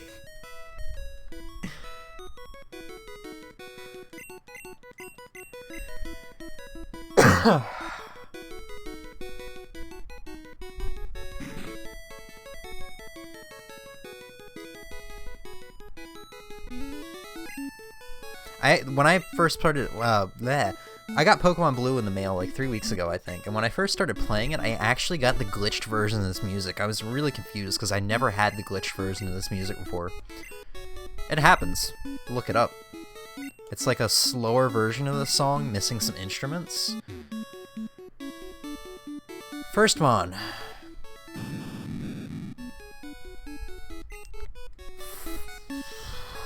Fuck no. Okay. Okay, there's potential there. There's definite potential there. He's gonna have a lot of weaknesses, but there's potential there. There's potential there as well. This is very interesting. Vileplume will have less weakness. Like, we're not even going to consider Voltorb. Vileplume is going to have less weaknesses, but he's not going to be the best as far as defense and offense goes. However, Golem is going to be a freaking tank. He's going to be able to take hits. He's going to have, I imagine he has high defense already, and he's going to have high offense. The downside is slow speed and low special and a lot of weaknesses. Ice, water, grass. And because of rock, he's also weak to ground. But at least it's not 4 times weak like ice, water, and grass. We gotta go Golem. Golem's like the only sensible choice here.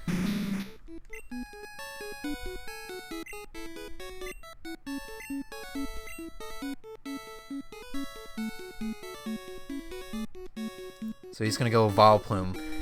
I didn't think that through. Shit. What does Golem...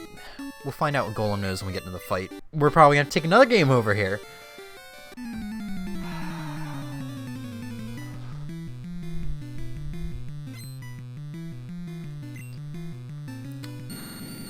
I'm calling it now. It knows like Petal Dance. I'll be lucky if it knows something like Solar Beam. Sharpen... I don't even know what Sharpen does. Skull Bash is a 2-turn move. I'd imagine Sharpen... I've never even heard of this move before, I don't think. Imagine it's like Harden, but it ups your attack instead. We're gonna take another game over here. And a Sleep Powder! Dude, we're done already! That's Solar Beam right there.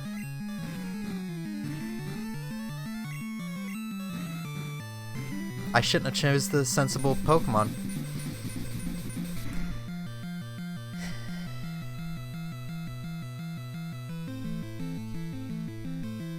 Fucking great. Yay. Alright, you know what? We're gonna let me... I'm gonna...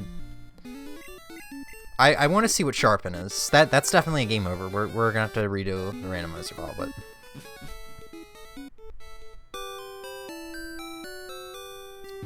Fuck. Who the fuck is messaging me? I got an email. A repeat email.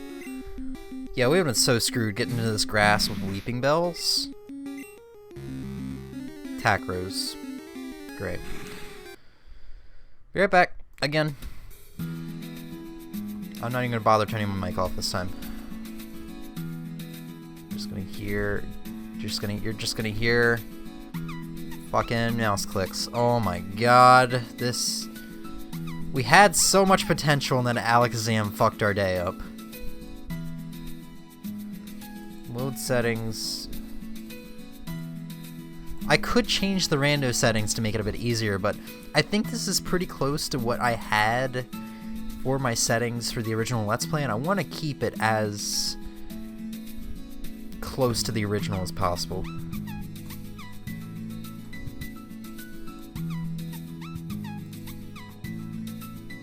Alright, we're already back.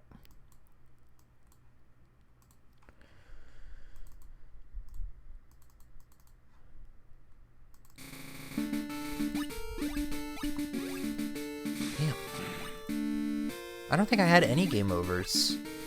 I don't think I had any game overs in the Let's Play, and we got pretty far. I remember getting to Lavender Town around the last part. It's nuts. Because I had like Machamp, I had Slowbro, I had Pinsir. This is all stuff I caught. They were all super strong. I caught something else. Oh, I caught a Poliwhirl, and that fainted during training off screen. But I should probably get I should probably start this up while I'm talking. It was died training off stream only because, or off screen only because I was fast forwarding through the training process. We could name ourselves again.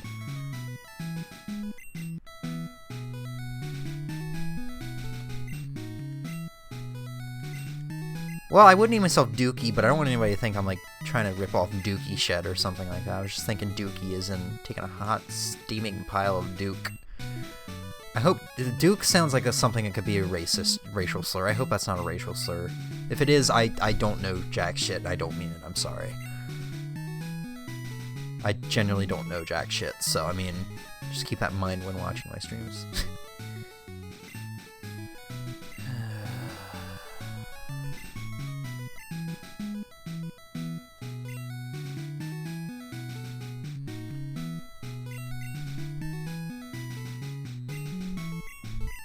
It's gonna be a very interesting playthrough. We're almost 2 hours into this.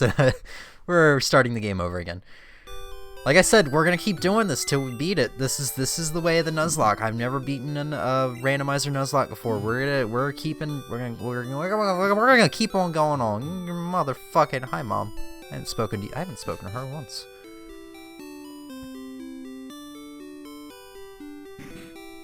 Oh, what am I doing? I'm getting way ahead of myself.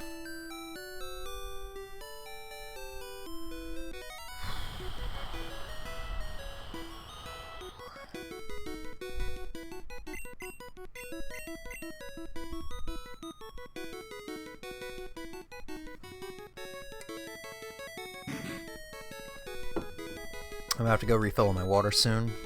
And probably plug my phone in. Isn't that like 10%? 4%! I'm way off. Let me just lock my phone until I can go get the charger. So hopefully nothing on stream screws up, because I won't have the audio in my ear to notify me. Let's go, dude. Kabuto. That reminds me I had a Kabutop on my team in the Let's Play. My team was pretty much unstoppable. I probably would have beaten the game had I not lost the save file or quit the Let's Play. There's Kabuto. Hitmonchan. I don't know much about these Pokemon. And Onix. Well, Hitmonchan, I know Onix is rock ground, I know Kabuto is water rock. If I choose the Kabuto, he's gonna choose Hitmonchan, which is gonna have fighting type moves more than likely, or even like Thunder Punch, Ice Punch, stuff like that. I think it's a special attacker, whereas Hitmonlee is a physical attacker. Once again, going with logic, which hasn't worked out well for me so far, we gotta go with Hitmonchan. I don't know much about any of these Pokemon, so it's, interesting. This is interesting.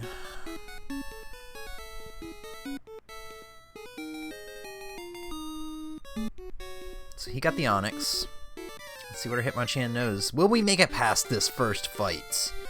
That's the true fight. That's the true question here. And then his Onix knows Explosion. Alright, please give me Ice Punch. Low Kick and Jump Kick. I think Jump Kick does more, but if you miss it, you take damage. You go like crashing into a wall, which makes sense. And Low Kick does more damage based on the weight of the Pokemon. I don't know if that's the case in these earlier games. I don't even know if the Pokemon have weight. That did half its health, and there's a flinch. We're already doing better than half of our runs so far.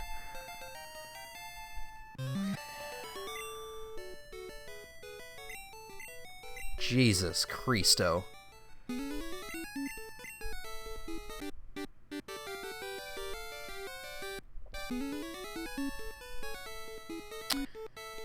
I'm gonna take a quick break, grab some water, plug my phone in, and,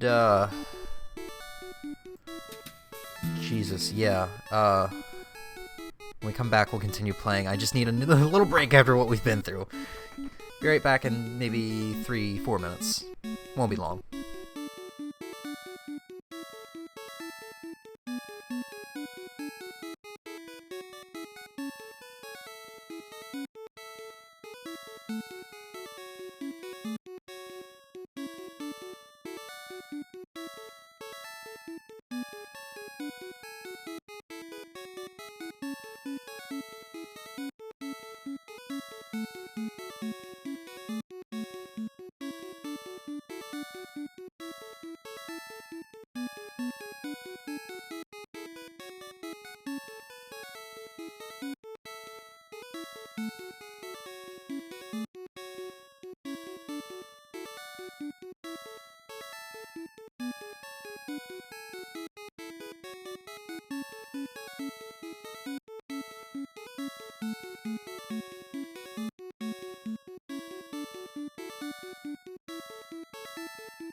Alright, I'm back. I forgot my charger. Hold on one second. God damn it.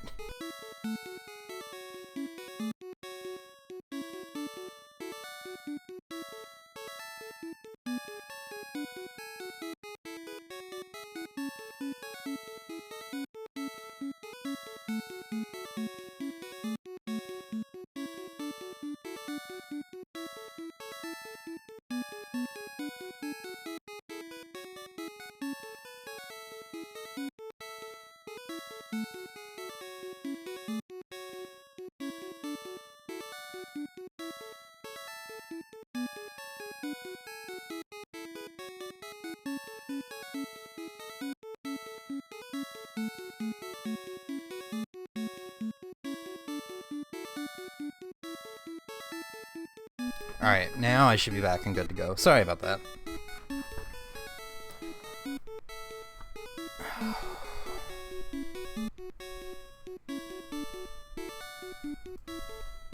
That's not quite right. Hold on.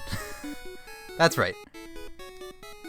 Alright, I filled up my water. I got some cookies in case I need a snack. Let's get back to this interesting mess. And oh, no, sorry. I thought I left the mouse on screen, but no, it was on OBS. So once again, can't capture anything until we get some Pokeballs. I don't know why his potion isn't random.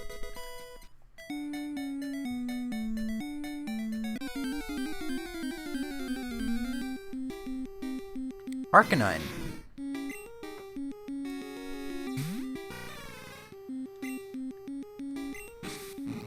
So Hitmonchan only has weaknesses of Psychic and Flying type moves, so for the most part we should be fine. I should check its stats real quick, just so I have an idea of what I need to watch out for. So its special is horrendous, actually.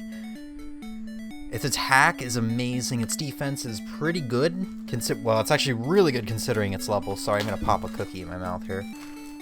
But its special is... I guess its special is normal for a level 6 Pokemon, but it's definitely the lowest of all its stats, which is problematic. I'm going to try playing one hand here.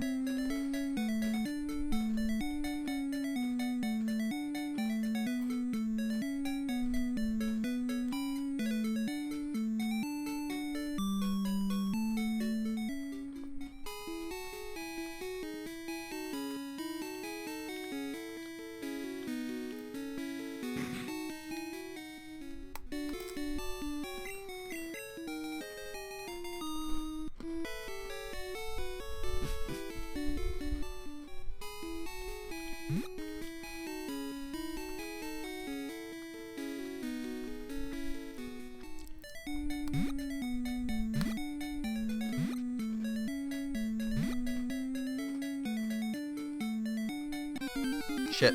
That's what I get for playing with one hand. So Slowpoke's gonna be bad. If it's got confusion, and it's also like I don't have anything to fight against, fight it with, because I have only fighting type moves. If it has confusion, that'll probably kill me in one hit. So let's hope that Pokemon is not my first encounter, because I will have to pass it up. I have no choice, or else we'll have to game over.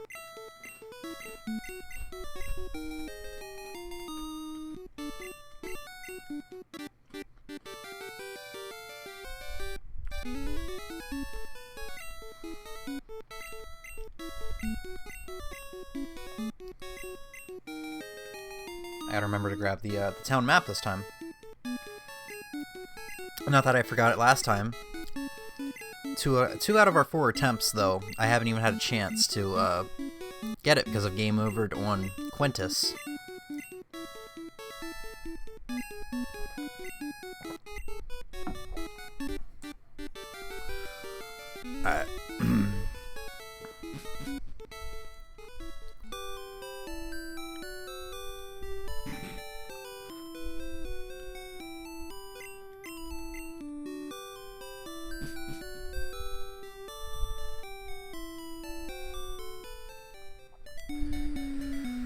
So at this point, I'm just trying to get back, get my Pokeballs, because, I mean, it's just kind of a same old thing. I'd love a Kabutops, however, to be my first, my first encounter. That would be really nice.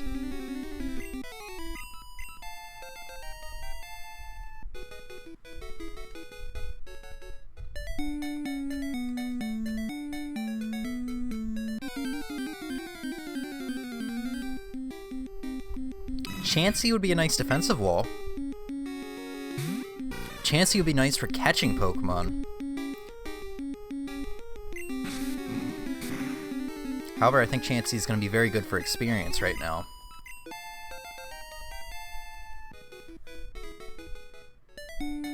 So there's half decent stuff here. I just hope I don't run into a Slowpoke.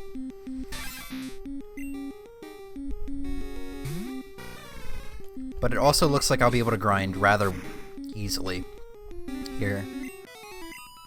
We're already up to level 8. I haven't even had a chance to grind, but we will be grinding very soon, because hopefully we'll have at least 2 to 3 more Pokemon on our team to work with. I don't know. I can hope. I can dream. I keep looking over to the second monitor as if I'm looking at the webcam. Maybe at this point I should just switch it over. My dumbass cannot remember that. Alright, there's our 15 Pokeballs. Let's go ahead and spend that last $1 on an antidote, just in case we get into some trouble. Viridian Forest no longer poses that threat because of the randomizer. The threat of having a poisoned Pokemon. Let's do it. First encounter. It's a Kabutops. That's what I was hoping for. I can't weaken him at all, though.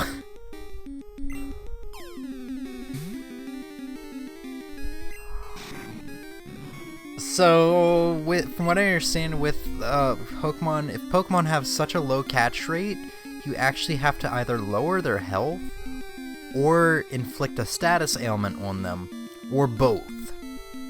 In the case of like legendary Pokemons, you'd have to do both, I believe, to be able to, for the ball to even connect with them. So I can throw another ball here, it's gonna miss. Yeah. I can't even catch it. I can't even fucking catch it. I don't believe this. I don't believe this. And honestly, that probably would have been the same case with Chansey. Let's go heal, and let's go to Route 22. This is not starting off well. Although Hitmonchan is pretty good offensively, I think I can one-shot stuff. As long as I outspeed them, I won't have to worry about taking any damage. Alright. Maybe we'll run into like a grass type this time around, something that will resist my fighting type moves. Even then, I'm kind of worried I might one-shot it. If it's not at least like level 3 or 4.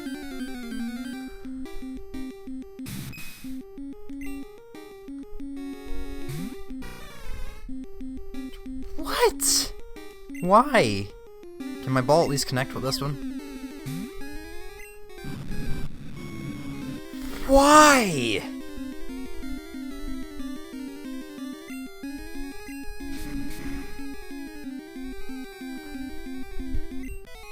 You've got to be fucking kidding me. What am I going to run into the next route? An Aerodactyl?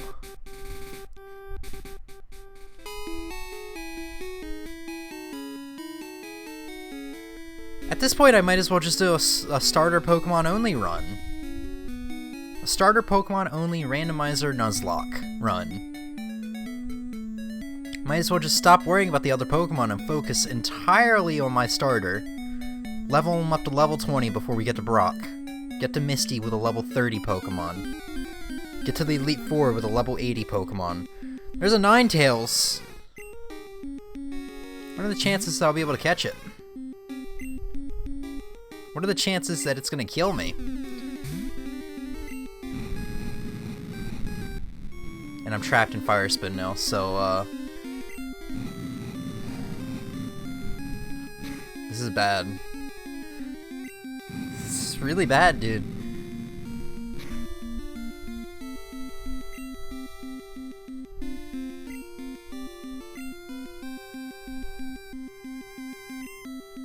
I gotta heal up just so I don't faint. What is that?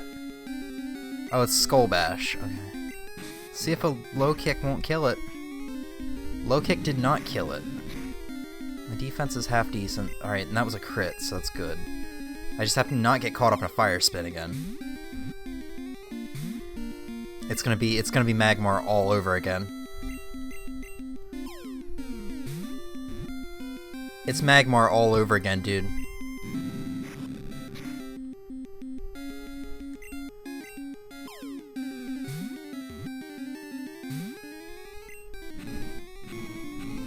And that's gonna hurt a lot because of my specials. Ooh.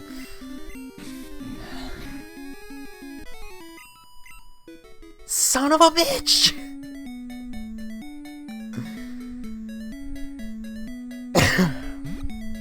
We just gotta stick to this one Pokemon, I guess. At this point, the first guaranteed Pokemon we can get is the Magikarp, which will be randomized, but the Magikarp I have to pay $5 for. 5 Pokedollars. Let's heal up. Let's heal up, head straight into Viridian Forest. See what we can get there. If not, we're gonna level up Hitmonchan up to level 15. Then take on our rival, go through Viridian Forest. God damn it. Gonna have a bad time.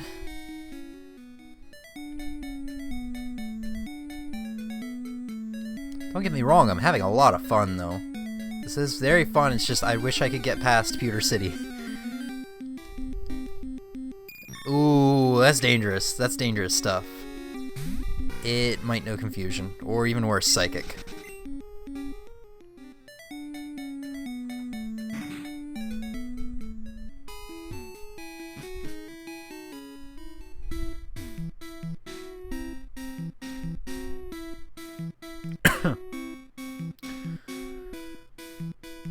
Got an escape rope.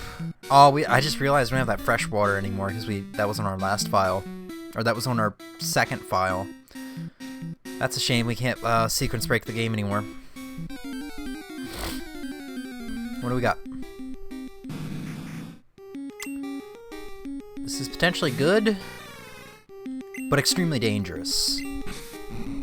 Its catch rate is also going to be lower than Hitmonchan, Ninetales. I don't know if a low kick is going to kill it. A second one. I don't know if a second one's going to kill it. Vice Grip's a water type move. Please don't kill. Yikes.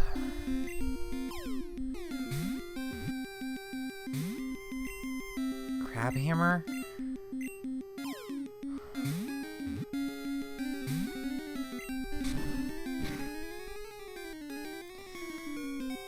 Jesus Christo. I would have used all my balls on him, but that crab hammer critted, and I said, nope, this is not worth it anymore.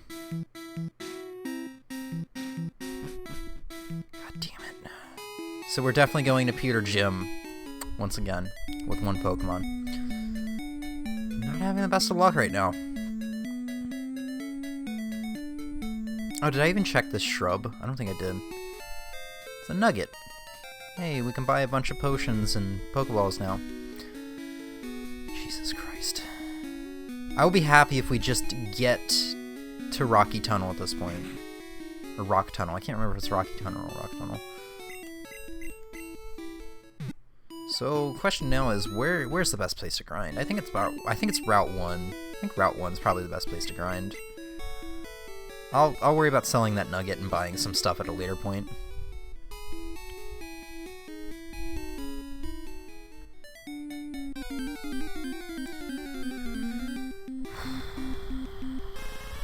Oh, it's you again.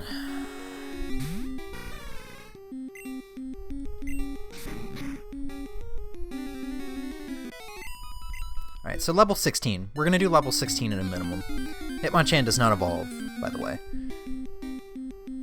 That's extremely dangerous. Jeez, what's up with the Butterfrees and the Venomoths?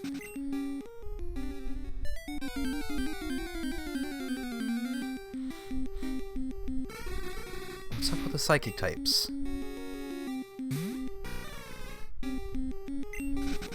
I'd like to have a normal type move, so I can at least deal with those Psychic types if I'm stuck in a trainer battle with one.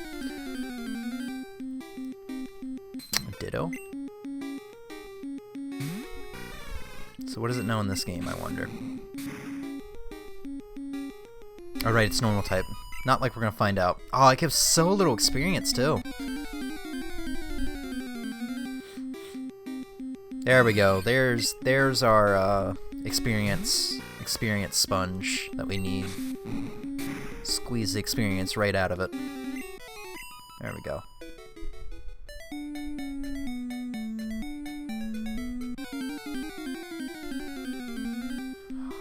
Ditto.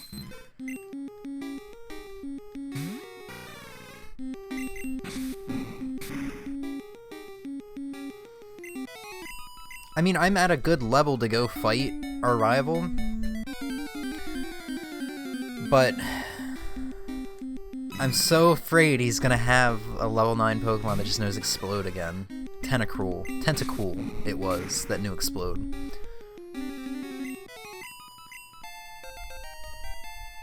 We're gonna work our way slowly but surely up to level 16, or at least to 14, before we fight our rival. Once again, the problem with getting this high up in level is that I won't be able to weaken Pokemon, but not really able to weaken Pokemon as is. In order to catch them, it is. But we're not going to be able to catch anything anyway until after the first gym and a whole bunch of trainers.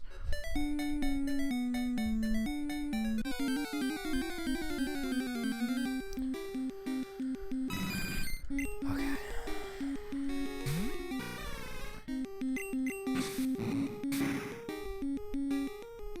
Oh yeah, I did say I'd be doing the fast forward feature with every game over, but honestly, I don't really want to bother with it. Fast forwarding through these fights wouldn't be the worst, but since I got the faster text enabled, it should be fine. What the hell is conversion? Oh great, now it's fighting type. Still died in one hit.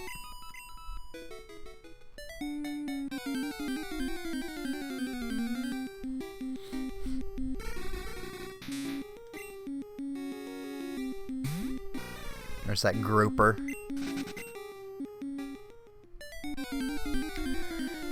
Alright, let's get to level 12. This is taking longer than I thought. Hey, Pikachu.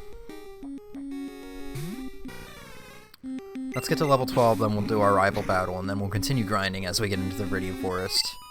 Because it looks like levels will be higher there, and there will be like Blastoise and such to take down.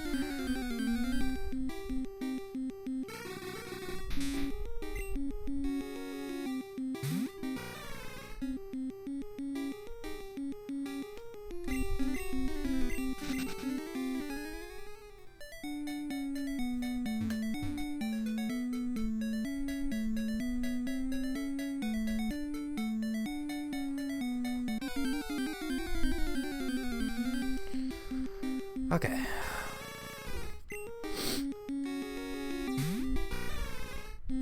So this is the part of the game where it's going to be kind of slow, kind of, I guess, chill.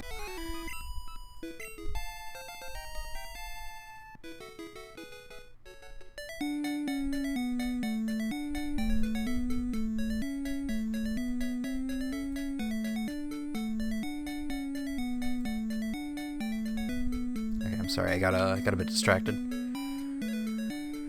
Fuck.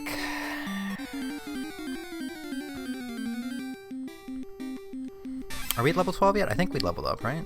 Yeah, I knew I heard the jingle. Alright, we're gonna try our luck with Blue. Or Quintus, sorry.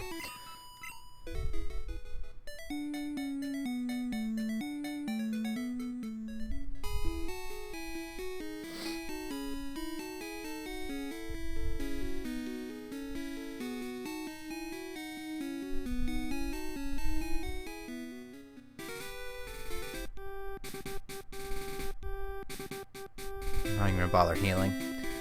This is gonna go one way or the other. I'm gonna one-hit all of his Pokemon, or it's gonna go horribly wrong and I'm gonna die. And game over. Shit. Okay, Jinx. Psychic Ice, so it's gonna go one way or the other. Really just a guess. Guess it just depends on who's fastest. Okay. And he's got Onyx. No. Oh, no! Well, I have half-decent defense, but that's a 100-power move. Okay, okay, good. Okay. As long as this doesn't crit, should be fine. Stop missing! What do you have, a 5% chance of missing? You missed twice in a battle? What the fuck is wrong with you? I don't think I missed a single fire spin, too, with Vulpix. And that has like a, what? That's like a 70% accuracy move? Has a 30% chance missing and never missed? Alright. Second big roadblock out of the way. Really, just everything in this game is a roadblock. Wild battles, trainer fights. It's really just luck of the draw whether or not you get something that's just gonna really fuck you over, or whatever.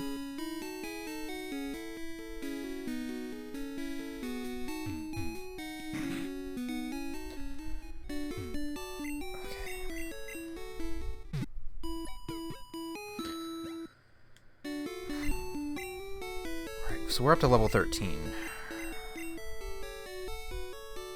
I don't remember what level Vulpix was when we lost. I think he was level 14, so like, or level 15, something like that. So we're doing half decent. What are you gonna catch this time? Let's talk to you. What are you gonna catch? What are you gonna do? Oh shit, no. I'm not in a hurry. I'm sorry, I'm mashing. I am listening to you, I promise. Please don't divorce me. If you divorce me, how am I gonna get that good punta? A Rhyhorn. That's a very good Pokemon that I'd like to have. I think I first used him in Pokemon Red. Back in like early 2017? Early 2018? I think it was early 2018. I think, however, I have used Rhyperior in the Sinnoh games.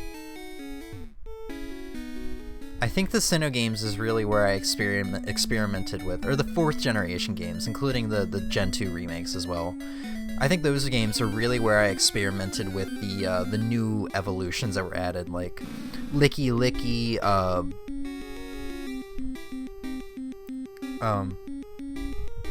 Licky Licky, Vine, Tangela's evolution.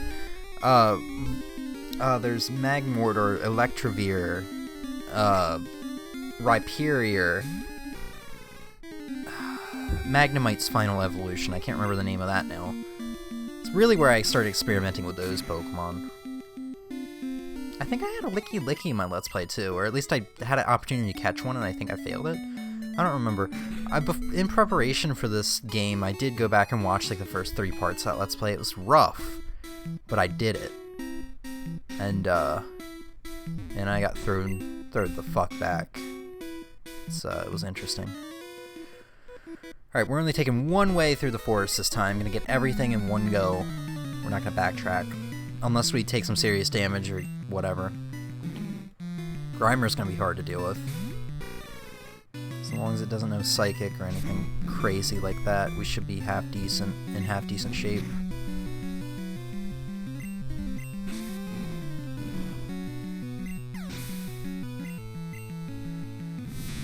Metapod, the one Pokemon he probably should have had.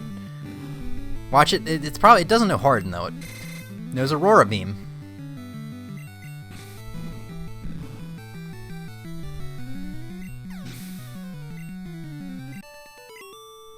Okay. No, Caterpie can't cut it.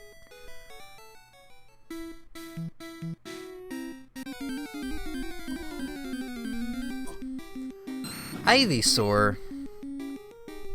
I swear I've seen you before. That was bad.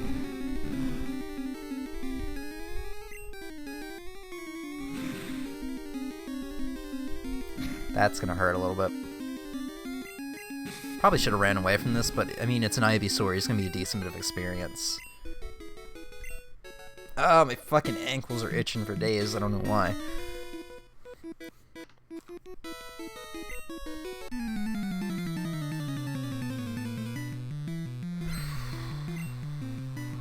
Ammonite?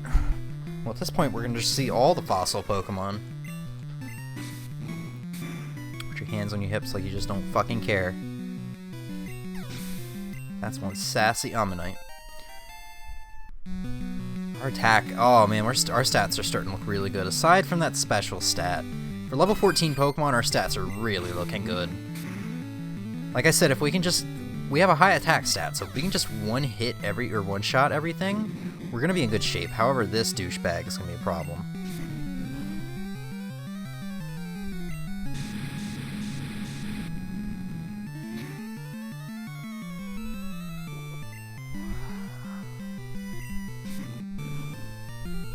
I should have healed, but healing would have made it risky. Because I killed him before he could do any more damage to me, but like if he had a psychic type move, that would have been very bad. With how weak my special type move, or my special stat is, any psychic type move at all will probably kill me. Also, yeah, there we go, the bug catchers are ace trainers. They don't have names in this game, that's right. They don't give names to individual trainers like they do in Gen 2, I presume. Carbos is special? I don't know if this stuff actually works. Oh, it's speed. Oh well. It's our only Pokemon for a long time. Speed's probably for the best. Right, there's no Pokeball up here now. We're gonna go ahead and just use a potion so I don't have to backtrack. Hopefully this laziness does not cause my next game over. That's our last potion too. I'm gonna have to sell the nugget when we get to Pewter City. Buy some potions. Farfetch'd. Okay, well there's our first flying type we've ran into. Gotta make sure we run away from this immediately. I mean, Farfetch'd is probably from what I understand, one of the worst flying types in this game. Doesn't mean it can't fuck my shit up with Drill Peck or something though.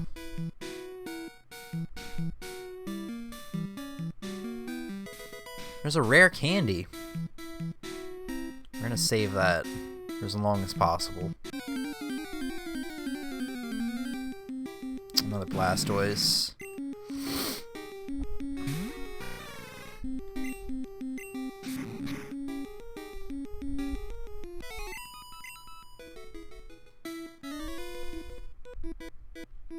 Oh, I forgot to grab the invisible item in front of his feet. Okay, he's got him at shop. I was worried it was gonna be something bad. Why is my phone going off so much? I guess everybody's just streaming tonight. Yeah, everybody's streaming tonight. I've really found like so many new streamers and content creators to watch since quarantine started. Super Repel. That could be beneficial at a later point. And we made it through Viridian Forest. We're pretty much back to where we were with Vulpix.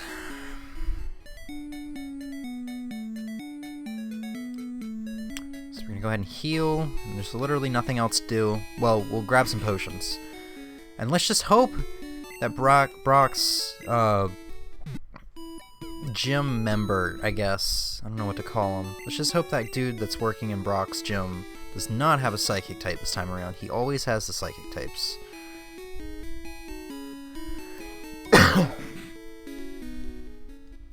Alright, so we can sell this nugget. I'm honestly tempted to sell the rare candy. From what I understand, they lower your IVs or EVs or something like that. I think it's your EVs, your effort values? Your individual value? I don't remember.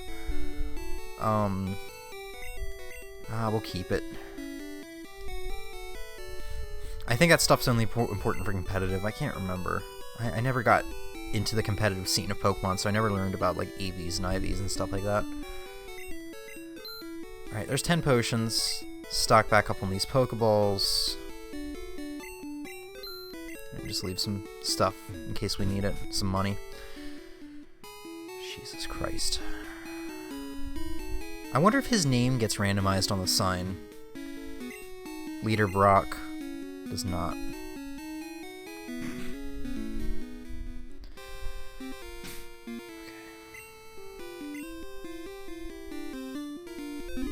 I also just realized I need to have 10 Pokedex entries by the time we get to Professor Oak's assistant after Diglett's Cave, or else we can't get Flash.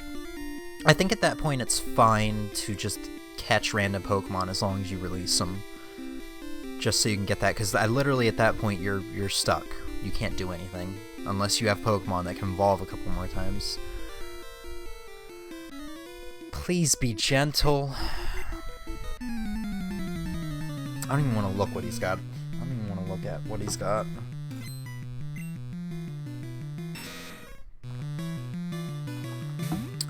Not the best. Not the worst. I'm worried I'm going to miss that jump kick one of these times. Oh my god, it does so little. This is going to be an interesting fight. Okay, missed the bubble beam. That's good. Does low kick do more? It does about the same, but with no risk of me missing. Missing and causing damage to myself. Alright. What's he gonna have next? Level 16. Charmander. I kinda want to heal anyway. Okay. I knew his defense couldn't be the highest. Duke defeated Bugcatcher. Alright, we're heading back. Instead of using a potion, I'm just gonna take a minute, go to the Pokemon Center, get my breath because I was really worried about that guy. Alright.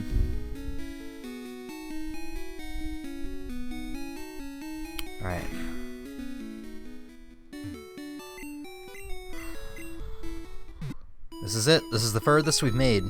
This is the furthest we've gotten. Only 2.5 hours into this stream.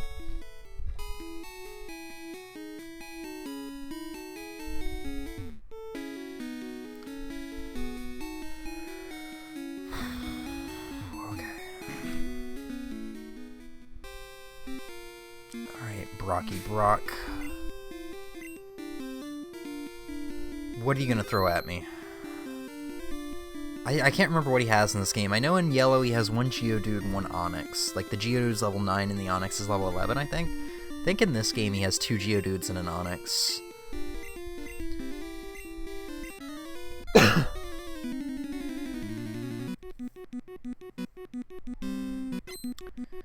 Donna wants to fight! I feel like his name was Donna in the, in my Nuzlocke, my Let's Play. Tentacle, this is gonna be tricky. This is gonna be very tricky. Good thing I bought that antidote. Let's do a low kick, though. I don't want him using a second poison gas on me, and I can't do anything about it. Poison Sting? Yeah, because he's got all these poison-type moves. Alright. Good stuff. Horsey. We're good. We're solid. Let's use this antidote, though, just in case. Bubble Beam. No!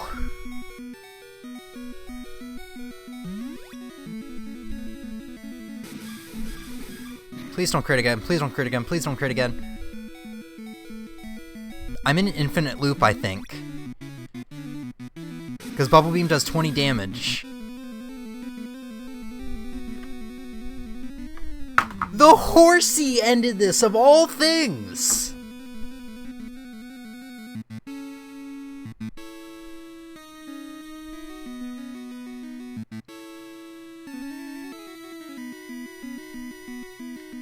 That didn't just happen, did it? I feel like I might have been able to one-shot it if I tried to do a jumping kick, but I didn't want to risk it. I wanted to just keep trying with the potions until maybe he tried something different like Mist, something that would be useless.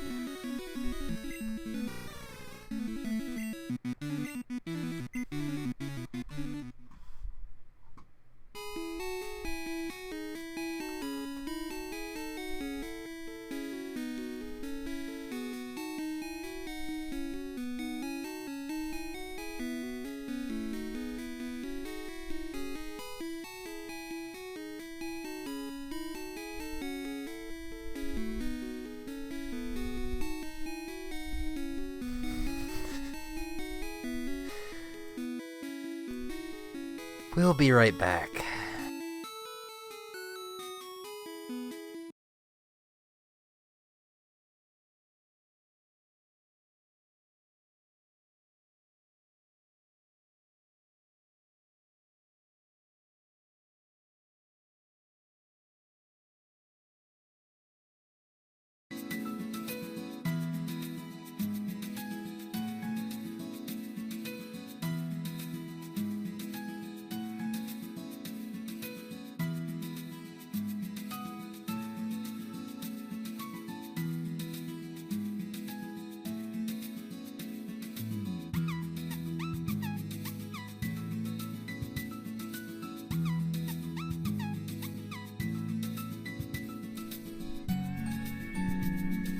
I'm so glad I decided to save the randomizer settings, because, man, I had no idea we'd be doing this many times.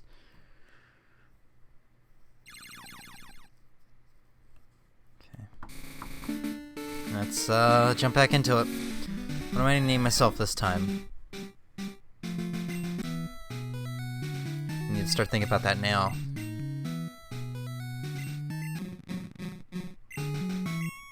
Name myself Crotch Rocket. I don't think I can fit that in the text box. No. Well, I can try.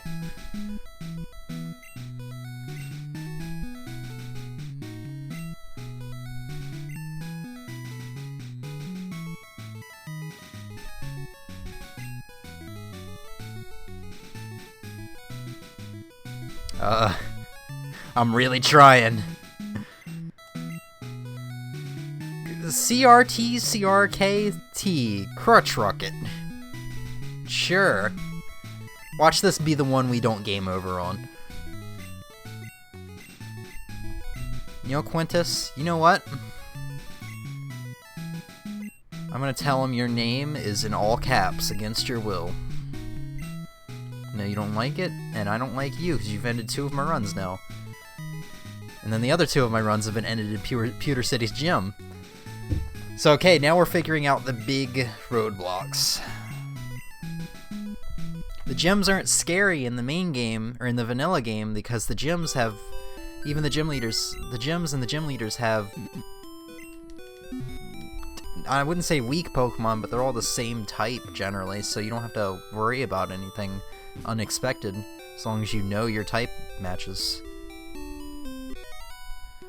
Hey, wait, don't go out! I nutted in that grass. I have to clean it up. Please don't step in my nut. I'm an old man. I don't nut often, so there's puddles everywhere. Nut.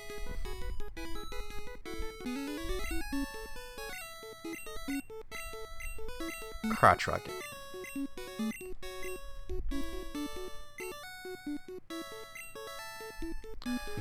Who we got? Oddish.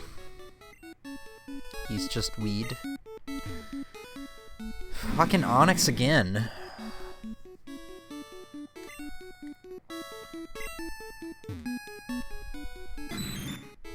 Is there even an option here?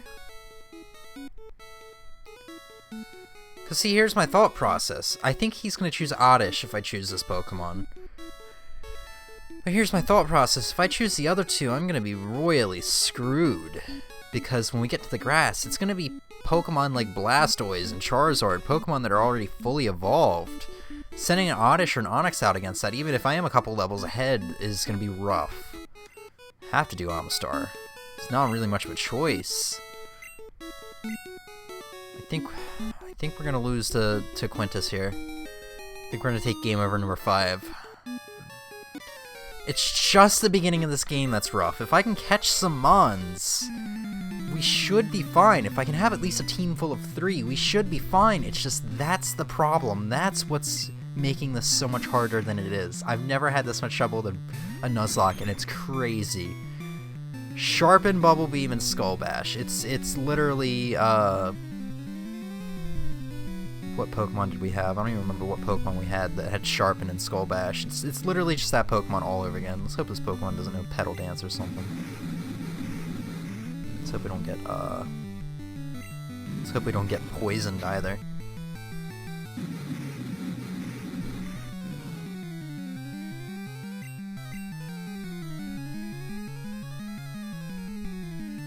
I could Sharpen and then do another Skull Bash. I guess Oddish only knows Sludge? Problem is, if he poisons me, I think that's like a toxic level poison.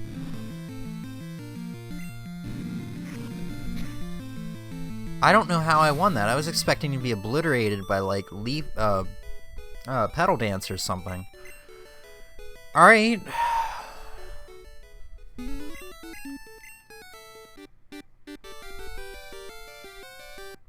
If we make it up to Pewter Gym, I think this is gonna be the last run. And what I mean by that is if we game over again at Pewter Gym, it's gonna be the last run. But if we get past Pewter Gym, we're gonna keep on going for a little bit. Ah, my phone fell.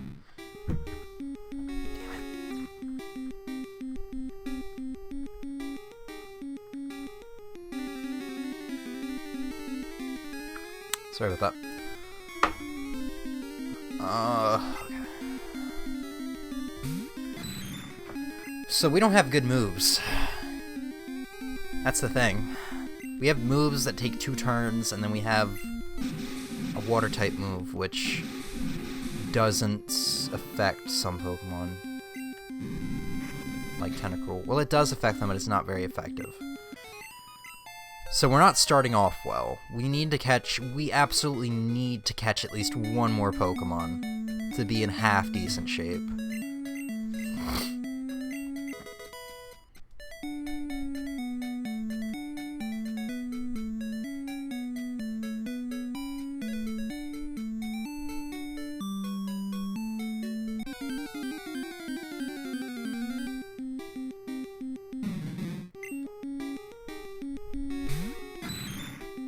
I don't think Psyduck is Psychic type, so maybe it won't know Psychic or anything like that.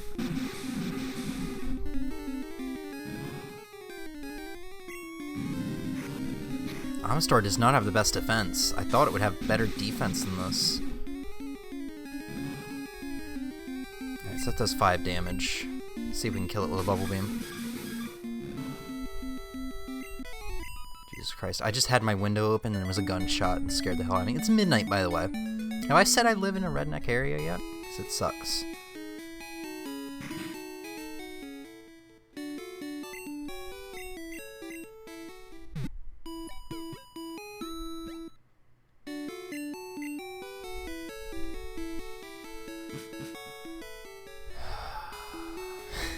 I'm not feeling this run. This is like the weakest of all my runs so far. I don't know how I made it this far. Just my starter, this is probably the worst starter I've had so far. Let's look at his stats. His defense is good. His special's good. And I guess his attack and speed's alright for the level he's at. But then again, he's an evolved Pokemon, so...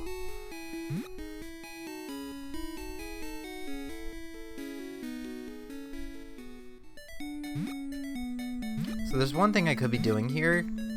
I know some rules for Nuzlocke say the Nuzlocke challenge officially starts when you get your Pokeballs, and I've kind of been doing that in the sense that I don't lose my catch in the first route until I have my Pokeballs. That's when the first encounter officially counts, but some people also do it in this fact that permadeath is not active until you get your first Pokeballs.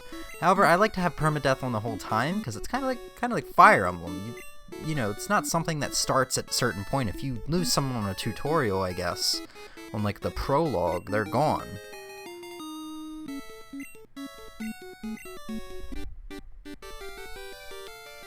I always wonder what custom Pokeball Oak orders. It's not like I wonder if it's like a Master Ball or something like that.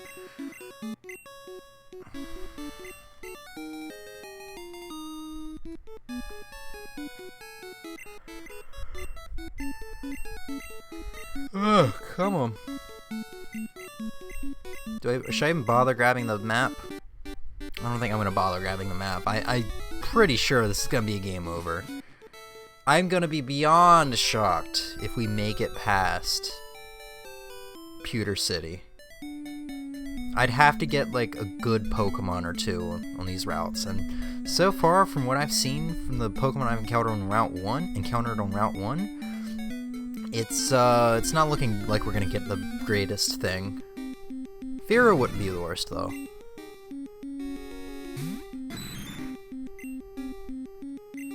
Fearow is also the first Pokemon I can use Bubble Beam on, and it's actually neutral damage.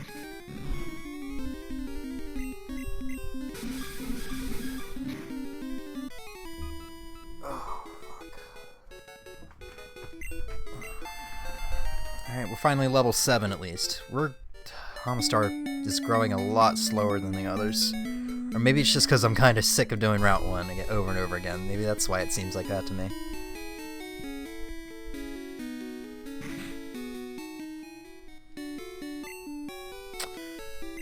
Alright, stock up on these Pokeballs.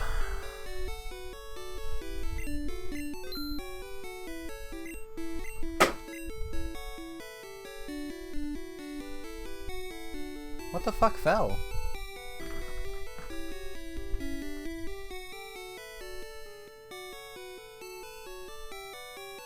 Hold on one second, I'm gonna see what that was.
Yeah, I don't know what that was. I don't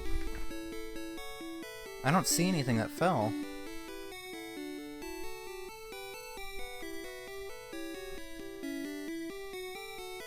Unless it was like the PS2 power brick.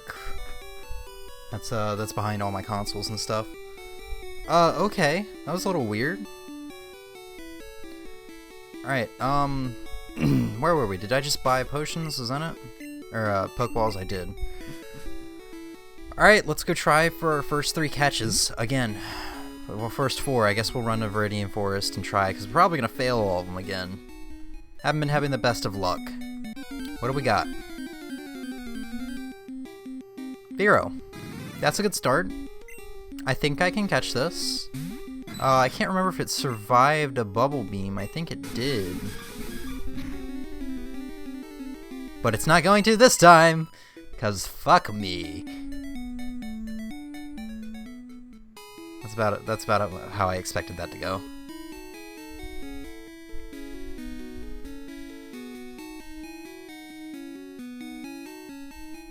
Next one. This is probably going to go about the same. We have a what? Oh, that's so nice, but it can do so much damage to me, though. Let's see if it even survives a bubble beam. It does not. Yeah, I think that goes without saying, that thing would have killed me. If it even knew Thunder Shock, it probably would have killed me. My special wasn't the best, I think? Or no, my special was really great. There's a Firestone. That's what I would have loved to have gotten for my Vulpix. It might look like I'm not even trying with these encounters, but truth be told, I am trying very hard. I'm just trying to play it safe. Even though I really don't want to be stuck with just this Omastar. Tauros would be nice. Let's hope it doesn't know Thunderbolt. See, but I can't. I don't think it's gonna survive this Bubble Beam either. I can't do anything. I could probably try to throw a ball at it, but I think it's gonna avoid it. I think it's just gonna miss. I don't understand what determines that. I guess that's the problem here. We'll try throwing a ball at the next one regardless. Kangaskhan.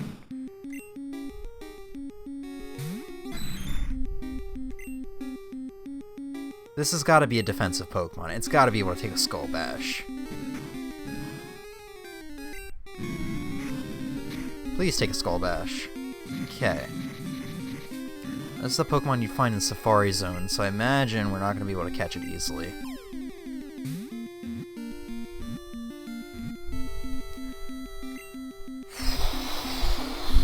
Alright, you know what? This run has potential. I'm still not feeling it. Let's see what moves it has first.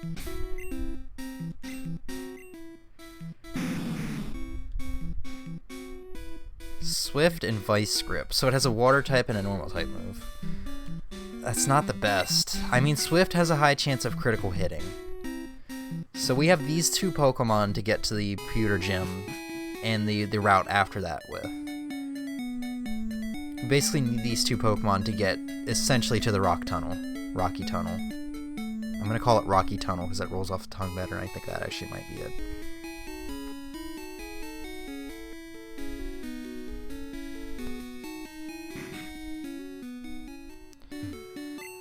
Alright.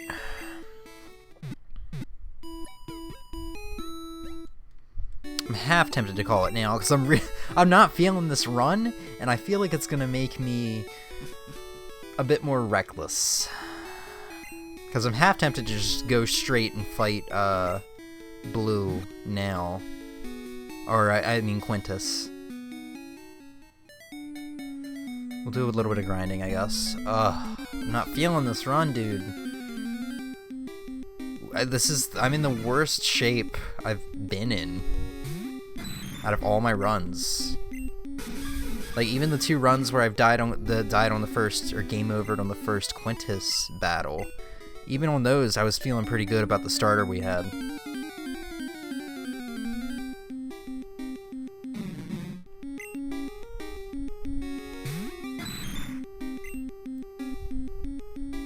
Skull Bash.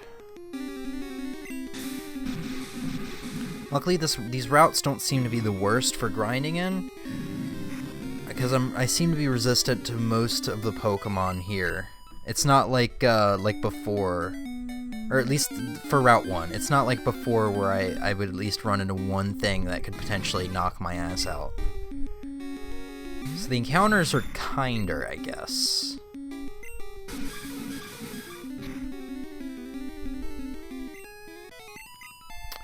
Let's get everyone to level 10.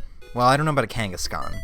Kangaskhan might be fine at like level 7 or 8. I'm not going to really try to use him against Blue if I can help it.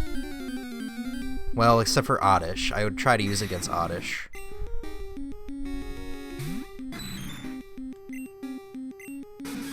wonder how much this is even gonna do. More than I thought.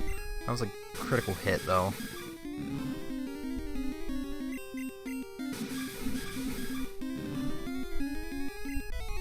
Okay.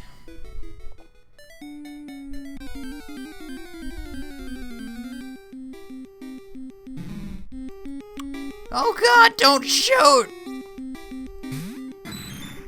That's what I always see when I see, that's what I always think of when I see Grimer's sprite. Don't shoot! I'm unarmed! I'm unarmed!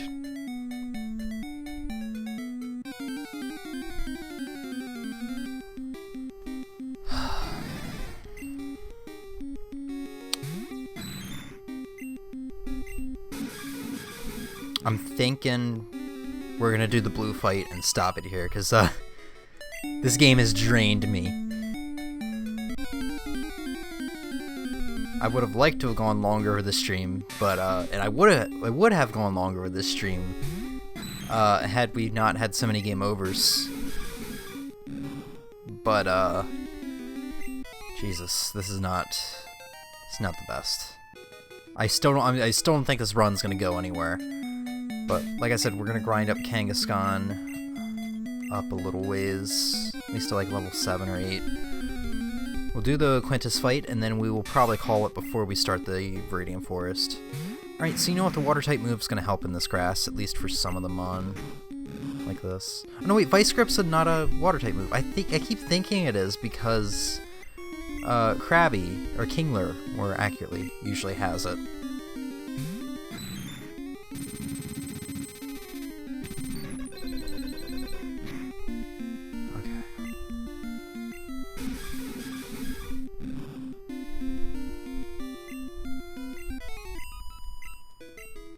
Kangaskhan's probably gonna need a lot of experience to level up, huh? Okay, it's not the worst.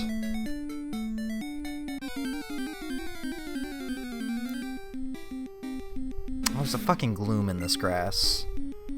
Good thing I have Kangaskhan in front. So I wonder if Vice Grip does more damage than Swift. I wonder if it... I think that also has a high chance of critical hit now I think of it.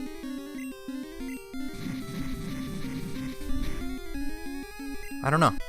They both have a high chance of critical hit, so actually that's a good thing. Kangaskhan's better than I thought. Kangaskhan's a critical hitting machine with a decent amount of defense, right? Oh no, I thought he had more defense than that. I always thought Kangaskhan was kind of like a tank, like Chansey.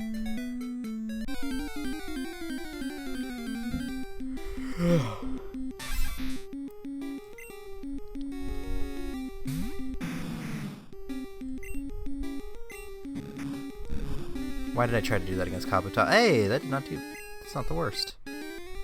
He knows jump kick though. That could be very bad for anyone on my team. Uh-oh. No, no, no. Get out of here.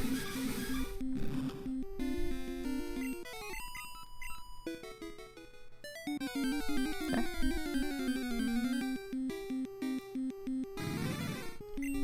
One thing I also forgot to mention at the beginning of stream is that we now have more bit alerts. We have bit alerts now for 25 bits, 80, which 80 is my personal favorite. I can't wait until we get to show that off. 212, and then if you donate anywhere from 500 to 999 bits, there's a special alert for that as well.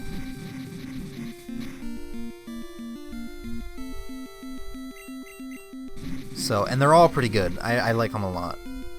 They're better than the 69-bit one, which is just kind of there. It's good. I like them a lot.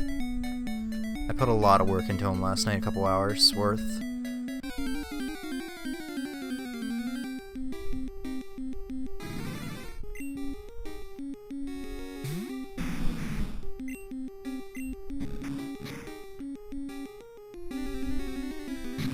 Egg Bomb.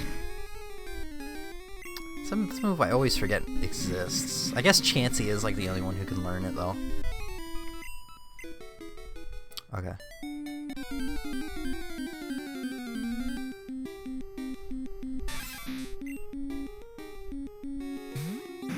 Everyone's rather low on health, so after this fight I didn't mean to run, I meant to switch. But that works. Alright, after this fight we'll go heal up.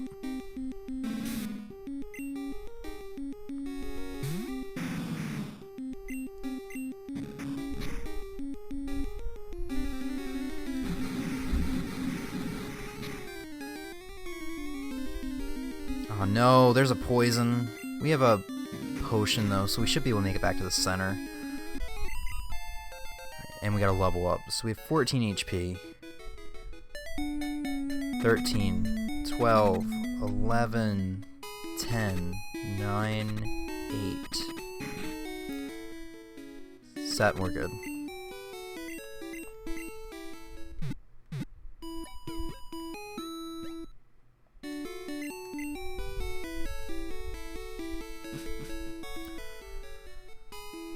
Okay, you know what? Let's go fight Blue.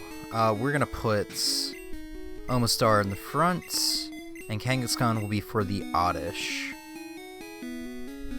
Oddish only knows Sludge, so I'm sure a Vice Grip or two will be good enough for Oddish. Let's do it.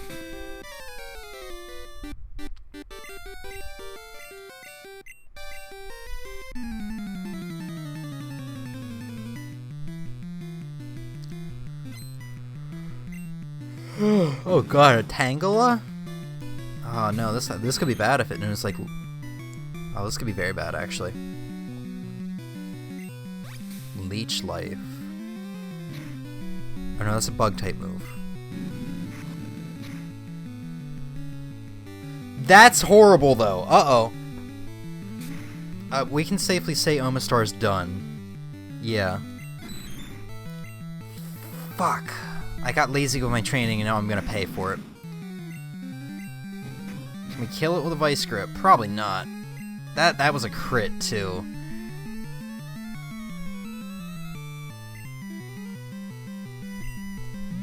There's nothing we can do here. I think this game over is partially my fault because... Hopefully he gets confused now. Yeah. This game over is partially my fault because I wasn't feeling this run, and because I wasn't feeling this run, I wasn't putting all of my effort into this. Okay. Well, there's a chance. I mean, there's a slight chance here. We have no more healing items. We did gain a level though. Let's hope his Oddish didn't learn anything new.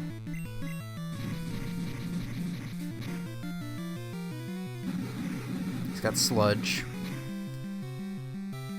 He got the poison too.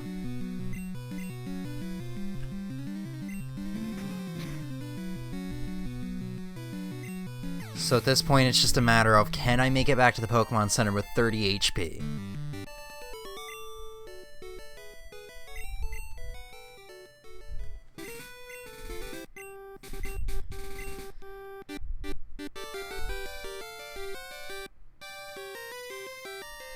So once again, Quintus defeated one of our Pokemon.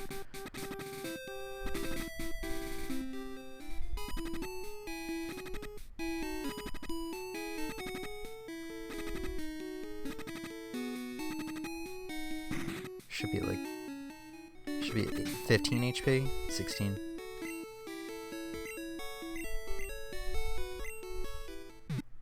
Wow.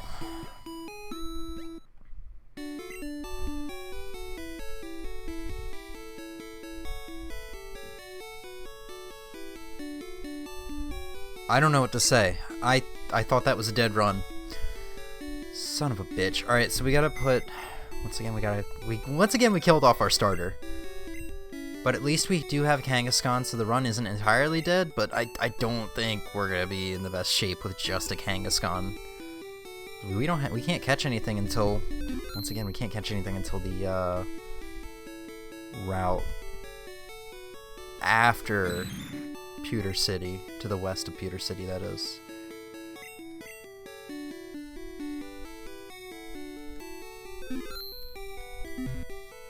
Oh my god. I haven't had, I did not have much, I did not have this much trouble with the challenge initially when I did it 4 years ago. I must have had better luck back then, especially with what I caught and everything like that. Alright, let's see, let's just see what you've got this time for a, random catch. I don't think I checked that bush either. Maybe I did. Oh, he's got a little Eevee. I'm loving Eevee on my team. Eevee's not the best in this gen, in my opinion, though. I feel like it wasn't until Gen 4 where he became really good. I mean, Gen 2 he was pretty good as well. It's just I haven't had a chance to play the original Gen 2 stuff. I did get that bush. Alright, you know what? Let's keep on going a little bit. Let's at least get to Pewter City. Let's see if we can beat Brock. How about that? If we can't beat Brock, that's a game over, and we'll end stream off there and start next stream with a fresh run.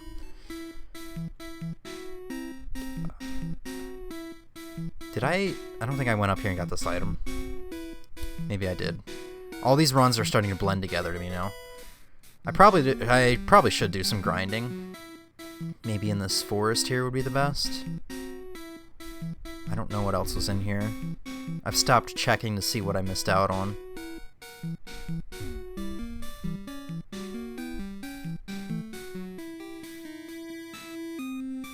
I guess nothing's gonna attack me. Come on.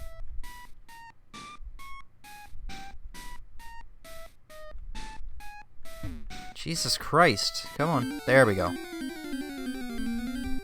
Oh. It's Pokemon I can't really do anything about. Let's just fight the trainers. This is a very bad move on my part.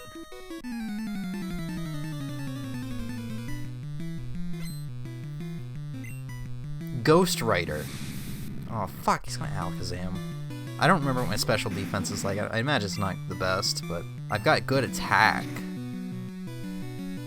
Especially if I can crit this. Nope.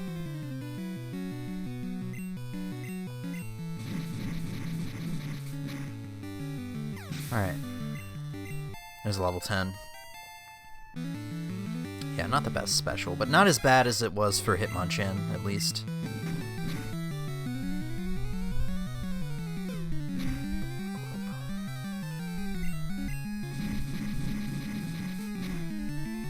Okay.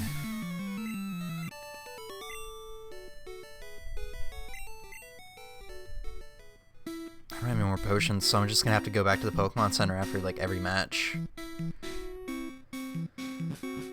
Ugh.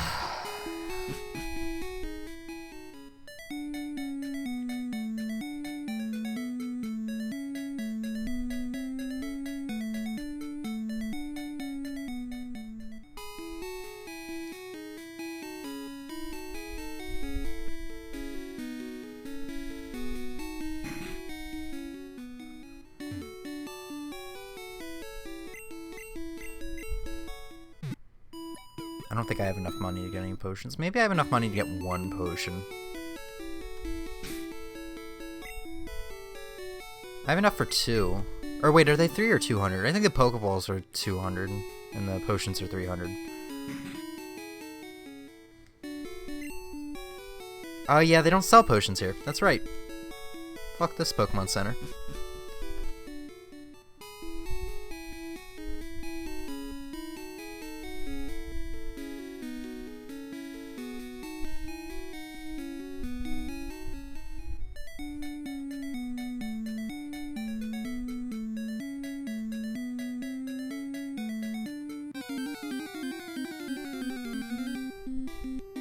Oh, we could have had a Dratini, though. I don't think that would have had the highest catch rate either, though. But, man, that would have been nice.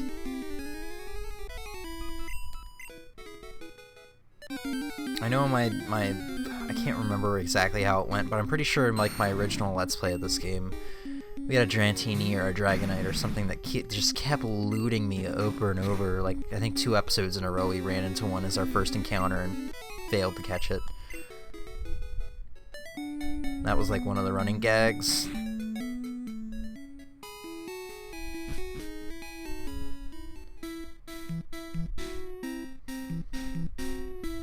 Alright. So go through the grass this time. Maybe we'll run into something we can get some experience from. Or not. Fucking hair.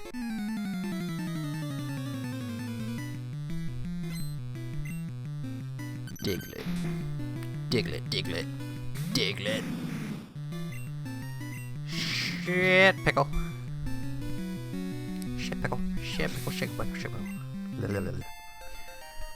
Alright, we're getting up there in level, which is good. Ooh, this is gonna be a rough match. And I don't have any potions either, so if he has Earthquake or Fire Punch... Uh-oh, this might be where it ends. Does Swift do more damage? I'm not getting any crits either. Oh my god, he's got Fire Punch, he's got Blizzard. What else is he gonna have? Thunderbolt?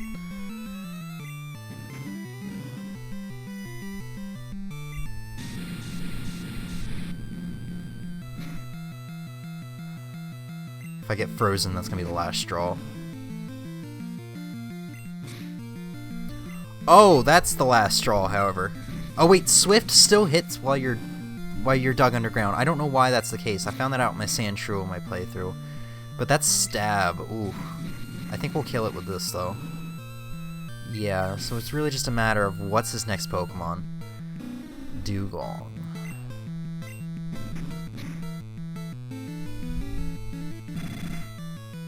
I don't think this is gonna happen. I'm frozen I'm dead. Damn.